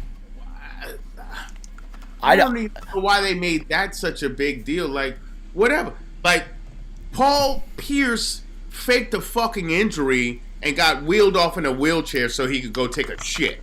So, are we serious that because this man in the heat of battle threw up? All right, so speaking of Paul Pierce, this is a good segue. Did you see what happened to Paul Pierce this week? He was throwing some dollars and he was talking to some, and it got caught on social media and he got fired from ESPN. He lost his job. He lost his job because he even said because like Dewey Haskins, he wanted to be up in the clubs. But I'll be honest with you. He said in the video, he's like, "Yo, they're going to fire me for this." But so the reason that I bring this up is he got offered a hosting gig on a live webcam website. It's like they're going to give him like $250,000 to like host these videos on this. He's getting into the porn game, son. Paul Pierce said, "Fuck it, I'm drinking Henny. I'm hosting porn." Listen, he's also from California. Where does porn thrive? In LA, and he's from this town. Like, this is what he's seen. But also, though, how do you lose your job on your day off? Going to a strip club when literally, if you were to go into a quote unquote house of ill repute where there's tons of sex workers, you will see nothing but executives from all sorts of executives and CEOs from all sorts of television productions, corporations. How did he lose his job from being on there, but they don't lose? But it's so stupid. Well, I'm not surprised that Paul Pierce lost his job because he's in the strip clubs throwing dollars. Nice had him in the strip club. I don't know what Nice. You just ruined Paul Pierce's career. Nice. Good job. But the fact that he made up the story that he was injured just so he could go take a shit and then rode that out for like 20 years just proves to you that, yeah, he wanted to lose his job at ESPN. He got a future in porn. So Nice. We're talking about Paul Pierce. I mean, he's silly. I get it. He's silly. Oh. But he shouldn't have lost his job from being in a strip club. Come on. That's dumb. That's stupid. Oh, he did? He lost his job from being in a strip club? Yeah. He did a video on social media. He was at like some barber shop or something that had strippers. and people was getting their hair cut and like shooting. It's just hood shit. But he was on smoking and like drinking and having a good time and being a retired millionaire, and he got fired from ESPN. Oh man, that's crazy. So some porn websites offering him a hosting gig. So he's Paul Pierce about to. Listen, he lived that Snoop Dogg lifestyle. You know what I'm saying? When Girls Gone Wild contacted Snoop Dogg, and Snoop Dogg was doing Girls Gone Wild everywhere. You can get that back. This thing is crazy, man. Crazy. Paul Pierce and James Harden, you got to get them two together in the offseason. Nice. He shouldn't have lost his job. Because listen, I'm talking like ESPN because they're owned by Disney. Listen, Walt Disney was not a good man. Nice. You got to get Paul Pierce, James Harden, and J.R. Smith to hang out with each other in the offseason. Also, wait. Also, the perennial sixth man of the year. James Harden's career is going downhill. He does that. It's over. Yeah, 100%, son. 100%. Yeah, man, it's crazy. What's my man who went to the Atlanta strip club just for the hot wings? Lou, lemon pepper Lou. Yeah. He said lemon pepper Lou. Lemon pepper Lou. He's in Atlanta now. Yeah, he's in Atlanta now. So he ain't got to go far for them lemon peppers, man. Apparently they were that good. Delivered to the arena. Son, Lou Williams about to get fat, Yeah, apparently it was that good that he gave up playing basketball to eat some wings. Let me tell you about Scorpios. Scorpios are loyal. Me and Lou share a birthday. Scorpios are loyal. Nice. That is hilarious. This man gave up his contract in L.A. to eat some wings. Eat some wings, he still had a job. He said, fuck it. Yeah, but they got rid of him because he was never the same since. Like, the minute that he went out there and got them wings and came back, it's like he never was like the same after that. No, let me tell you something. It was the play of Paul George and let's not get it twisted. And the Claw didn't get it done against Denver, against the hungry ass Denver team. Yeah, we know how right now, being that your boy is done, being that your boy is even hurt, everybody better be scared about the Denver Nuggets. I'm telling you right now. It's the scariest team in the West right now. Yeah, that's without a doubt. And everybody knows how George Paul do. Even when playoffs come, George Paul is finished. Nice. Your boy it's too much of a workload, man. You can't go to LA and win a championship in a corona pandemic, take 2 weeks off, and in those 2 weeks film Space Jam and have to defend the world against the Monstars again, and then start another season over. Yeah, man. Yeah, it's a lot, man. He was doing a lot. At 37. Yeah. So he had to go home, whoop his kid who, because he was like, oh, you was on the gram smoking weed while I'm out building our legacy. I got to whoop your ass. This won't be on camera though. I'm trying to get us in the league together. What are you talking about? We're trying to be the new Ken Griffey Jr. situation. Basketball. And then he bought a piece of the Bo Sox. He's like, do you understand what I'm doing for our generation? Like, I'm trying to give you generational wealth. I'm trying to do all this for you. And then he's also like, I still want to be MVP because I should. And he was right. I don't see where he was wrong on that. And he still has his school where he's giving black folks in Cleveland a chance. Yeah. He's not in Cleveland anymore. He's still giving them a shot because he is he's the highest generating revenue entity in Cleveland, period. Whether he's in Cleveland or not. We see what happens when he's in Cleveland and how people make money. And even when he's not in Cleveland, how they suffer, but he still puts his energy into Cleveland. So, yeah. Nice. If he comes back from this injury and they win another title, I will give him the GOAT title. I'll give it to him. Yeah, you have to. No, because I'll take the Tom Brady argument into it, because everyone knows that Tom Brady is the greatest we've ever seen, but he is not the best. Mm-hmm. Right. You know, we know this. He is not the best football. He's not the Right. best quarterback we have seen by far, but infinitely the greatest. If he can do this coming off an injury and the off season being 2 weeks and go back to back and all that, he can have it. You're the greatest of all time.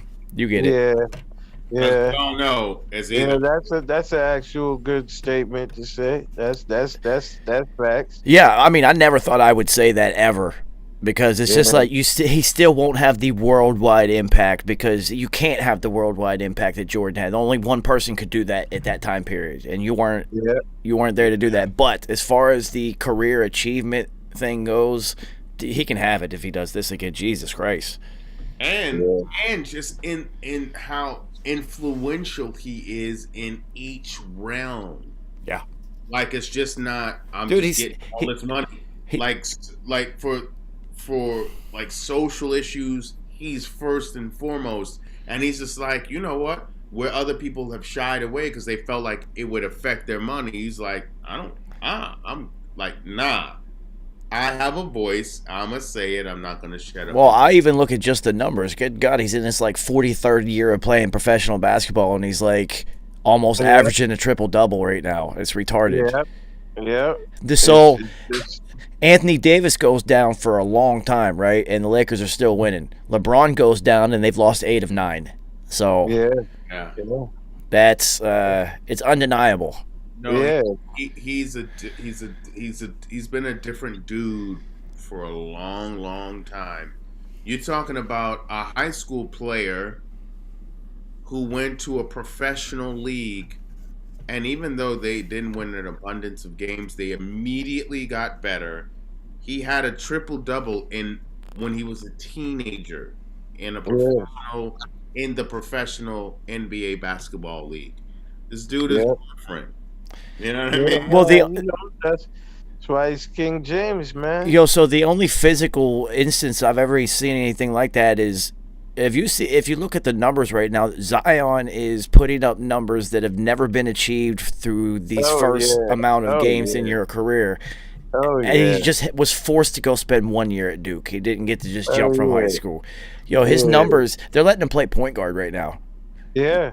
So Stan Van Gundy, props. Thank you for recognizing what this is. It's like, so you played point guard all these years when you were youth, just like AD played point guard all these years.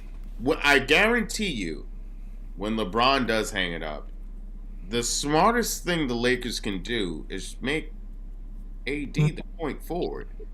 And have him make all the decisions. Yeah. Nice. What's gonna happen? Not nice. You know what the smartest thing will do, because it's going to be a couple years. The smartest thing the Lakers will do is when LeBron decides to hang it up, is go sign Zion and bring him out to LA and just let him. Yeah. It looks like they're gonna try to run at Curry though. Yeah, I know. That's hilarious. That is hilarious. They're And gonna they're try not to even like being secretive about it. Like, if you saw any of the All-Star game, LeBron kept throwing it to Curry all the time. They had an amazing time together. They were joking and laughing, like the entire time. When I remember the finals, when LeBron blocked Curry's shot, and then he looked at him, and he was like, "Fuck you!" And he told them, "Fuck out of here." Like, yeah. It was like, and I remember that because I also root for the Warriors. I'm a Knicks fan, but I also root for the Warriors because I was down with them from the Run TMC days, and then also with Baron Davis, Steven Jackson, Corey Letty, that team was fire. like I've been rocking with the Warriors, so that I was definitely down when Mark Jackson became the head coach. I was like, hell yeah, this is even better. I love it. And when he said that they were the greatest shooting backcourt of all time, and nobody believed him, and they thought Mark Jackson was crazy, he's proved us right the entire time. And Him not having a coaching job is a fucking travesty. I think LeBron recognizes that if I don't, Steph, if you don't come over here, I don't know if anybody's going to be able to beat Brooklyn because they have literally assembled a NBA 2K My team where somebody just went and selected all their favorite players. So this is what Brooklyn did. Brooklyn assembled a Miami Heat team with Shaq, D Wade, Gary Payton, White Chocolate, James Posey, Alonzo Mourning. You know, you understand what I'm saying? Like, and I'm still missing Antoine Walker. You had players who, Michael Doliak, and these are just names that are just coming into my consciousness. Right, but you had players each at their position who got busy on other squads throughout their career, and it was just like Pat Riley was like, you, I identify you, all together. We're gonna bring this, and we're gonna be led by our young player, Dwayne Wade. But as long as all you fucking vets just get in line and just like, this is what it is, and it was led by Shaq and Alonzo Mourning, who could not stand each other on the same squad, because it was like, we're about to get this ring.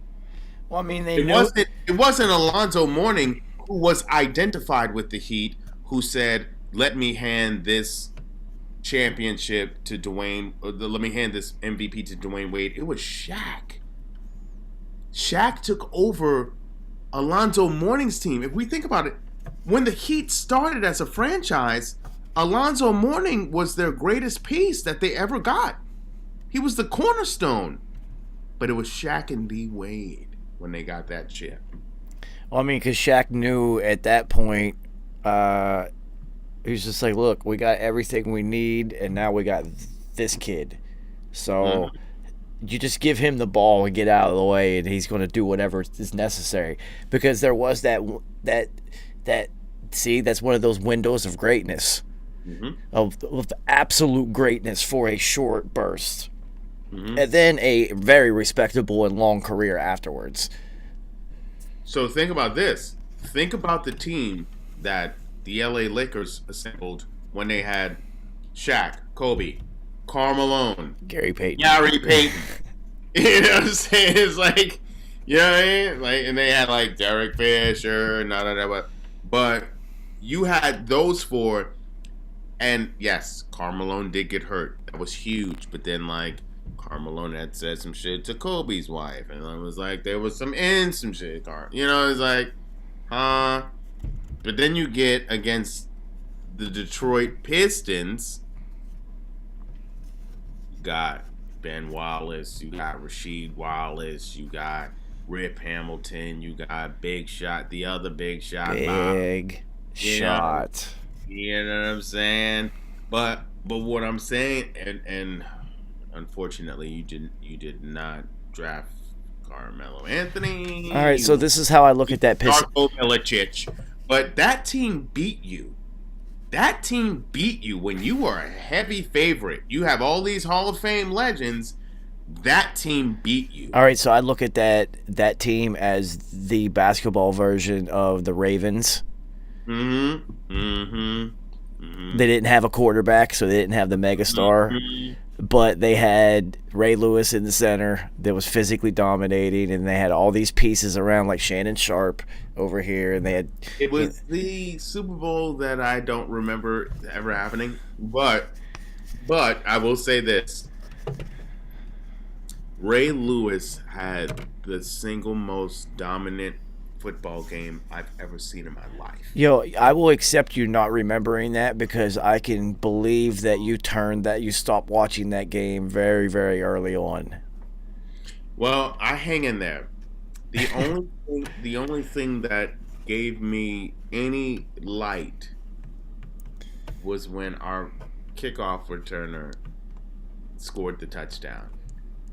His name is escaping me right now, and it never escapes me because I was so thankful for him because if it weren't for him, we would have gotten shut the fuck out, which would have been the 10th team that the Baltimore Ravens, they would have been in double digits of the teams that they shut, the professional football teams that they shut out in an NFL season, which is unprecedented. So when we're talking about the greatest defenses of all time, I mean, they had Michael McCrary, they had Peter Boulware, they had Ray Lewis, they had at corner, I'm looking at him, McAllister. It was on and Saragusa and on and on.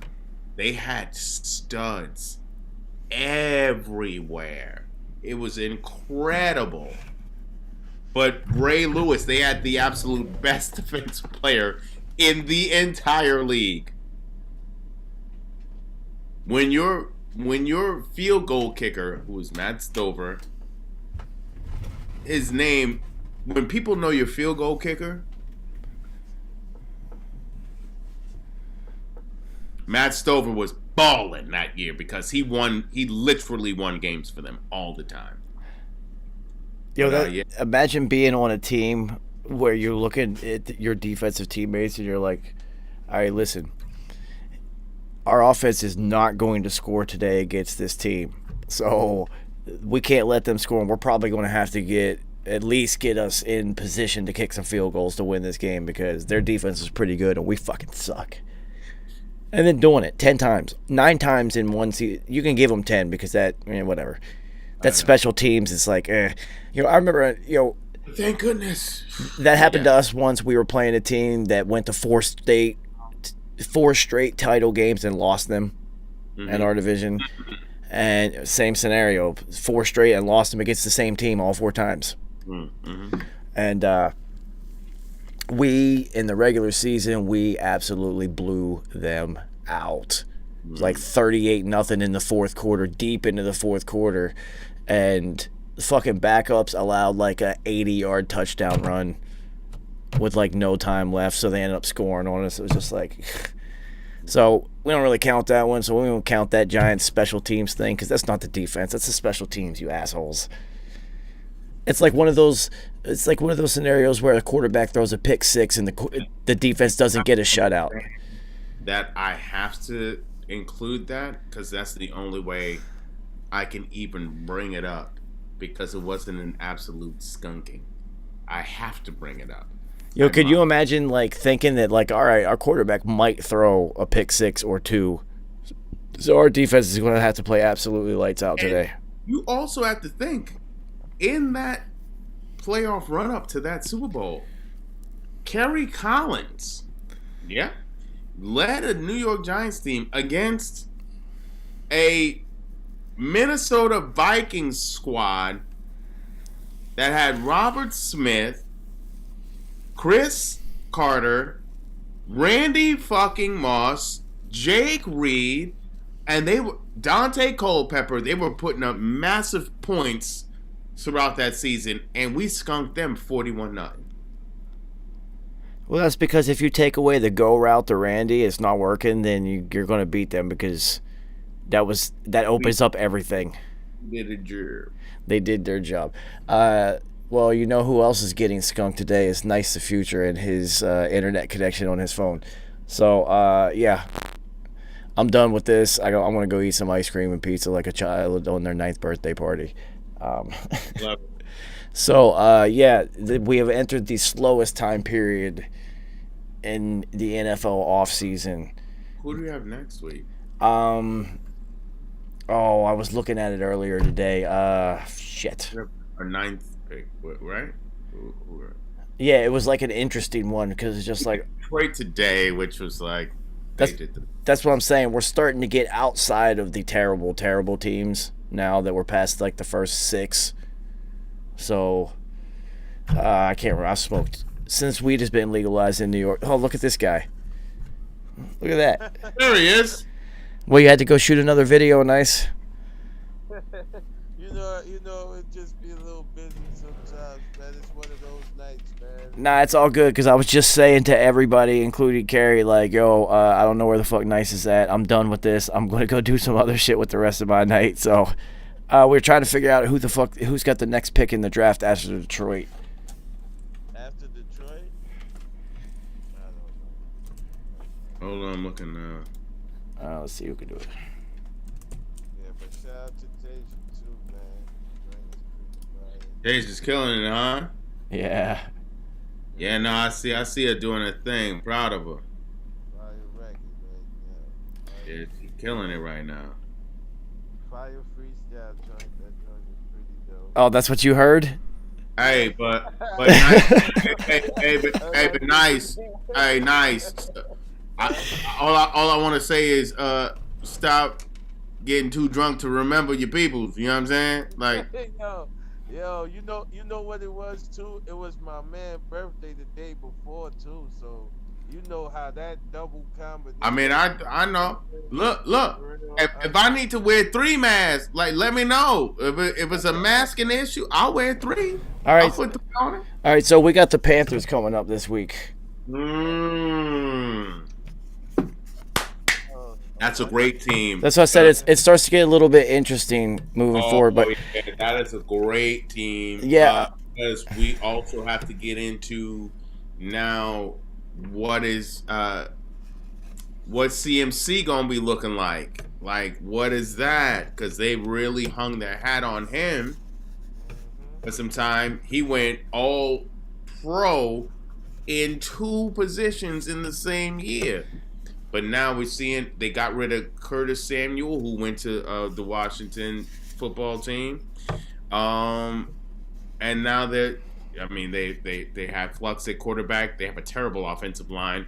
They have Derek Brown at defensive line, who is a monster. But who are they going to surround him with? And they have Chin as the safety. They got pieces. They have pieces. And now you got MIA. yeah, Sam, I am so nice. I am. Nice, you heard that little freestyle, huh? Yeah. Yeah, I heard it. Yeah, well, yeah, wow, right, wow. In my possession, yeah. Very shocking. That's all I would say. Yeah, wow. Wait, is that Taja's freestyle? It's, she's actually about to release it in about, in a few. Yeah, nice. I just sent her the finished version at like 2:00 this afternoon. So yeah. Yeah. Oh, did you cleaned it up, Joe? Yeah, nah, it was just a quick. It's a freestyle. She was just like, yo, it's a freestyle. Don't do what I'd usually do, which is a couple days of time and effort. And I was just like, all right, but yo, listening to that for like 3 or 4 hours straight, dude, I was just like, so I texted her nice. I said, yo, like, you really went in, but just know that you can't put toothpaste back in the tube once you put it out. Like, That's basically. Oh, so okay. I got That's okay. what you want to do. You know, I'm riding with you. yes. So, All right, I got to hear this thing. What's up? it's the mob, bitches. Yo, so it's funny, nice, because then I texted her when I sent it to her because the song was exactly 3 minutes and 33 seconds long, and the file was 66.6 megabytes. Oh, wow. And then I texted her, I said, and there's 999 shots in this record, so 369, be prepared for a rebuttal at least. Well, hold up. I got to hear this thing. Yeah. You're gonna love it. It's definitely hard. You gonna hit it? You gonna shoot me it, Joe? She's about to put it up. I imagine she's going to put it up on YouTube at probably midnight. Yeah, she said in a couple hours. Oh! I gotta wait. Oh, I gotta wait for YouTube. Oh, okay. No, I'll send it to you, dude. Whatever. Thank you. Jesus Christ! I thought membership had privileges. No, but you will definitely, because I mean, I've already done her first album and been working on the other 2 albums that are going to come out this year. So I already know what type of music is really in the stash. Mm-hmm. So versus what she's put out, Mm-hmm. and then people are going to hear this and they're going to be like, oh, wait a minute, what the fuck? So I was talking to Chi-Chi the other day, Nice, and I played him some records, and he's like, yo, she's a rapper. She's not a female rapper. She's like a rapper. She's like really rapping. Yeah. And I was like, yeah, I don't look at her as a female rapper. People ask me who I think who is dope. I'm like, yeah, Santana is. Like, she could really fucking rap, man. Yeah. So she gets after it. Oh my. I've been listening to her. I've been listening. Dude, this is yeah. She's rapping. She was very Like she's been absorbing those lessons. You know what I'm saying? oh yeah, she was very upset on this record too. Oh yeah. She's like, I don't give a fuck. I said, hey, fuck it. No, I'm right with you. Yeah, that's why, Carrie, I'm telling you, I'm going to send it to you when I sign off here. I'm telling you, I was just like, all right, I had to tell her, I was like, all right, so whenever me and your dad would make a record like this, he just wouldn't put it out. He just had to get it off his chest. And I was just like, but I don't fucking care. Like, I'm with it. So, like, you do you. Yeah, it is what it is. Because now people are also going to know what type of rapper you are, too. So, like, yeah, let's do it. Like, Come on, baby. yeah. Infamous. So yeah, until next time, Carrie, I'll send it to you right now. You're gonna be shocked, dude. I expect a text like within 5 minutes. Yep. Yeah, you're Nice knows. I know Tasia, so I'm like, okay. Let me hear it. Yeah, Nice knows. Nice knows. All right, that's what's up. So yeah, we got Carolina Panthers. Yeah, we'll figure it out. All right, guys. Carolina is in a unique position to really, at least make some noise, because Atlanta can't figure it out, and the Saints are in flux. So Carolina, listen, we have to assume obviously the Bucks are the cream of the crop, but Carolina could make noise. We just have to see what they do. Carolina could possibly finagle themselves. They're either going to end up with an offensive lineman because they're too far out at 8. So we're up to week 8 and doing this. But if somehow, some way, Pitts, there's a move on quarterbacks in the front, and then Pitts, because Detroit doesn't need, they already have Hawkinson, and they like, oh, we can fill another need. Then you might look at Carolina being able to snag Pitts, and then Sam I am nice. So he would have Robbie Anderson, he would have Pitts, and he would have the other receiver who, you know what? Nice. Cool. Nice. Me and Carrie already talked about this. Is what's going to happen this year. So Sam I am is going to go down to Carolina and have like an all-pro year, and then yeah, of course he is. And then you guys are going to draft. You guys are going to draft a quarterback instead of drafting somebody else that you should have drafted in that position, like that offensive lineman. And then that offensive lineman is going to go and have an all-pro year, and the Jets are going to go like 2-14. Zach Wilson, man. Next up with that. They saying what they call him, Zach Fifth Avenue. Oh my God. Oh, come on. Zach Fifth, baby. I'm going to call him Zach Morris until he proves anything else to me. You lied to me. Now the dude look like Zach Morris. Exactly, son. He got the Zach Morris haircut. All right, so Zoom says this is enough of this. I've had enough of this. I got things to do. So we'll be in touch, guys. Yo, so shout out to Nice for coming through on the late tip, and shout out to everybody for watching this nonsense, because it is the slowest time period in NFL, and we got nothing to talk about, but we still somehow stretch this out to 3 fucking hours.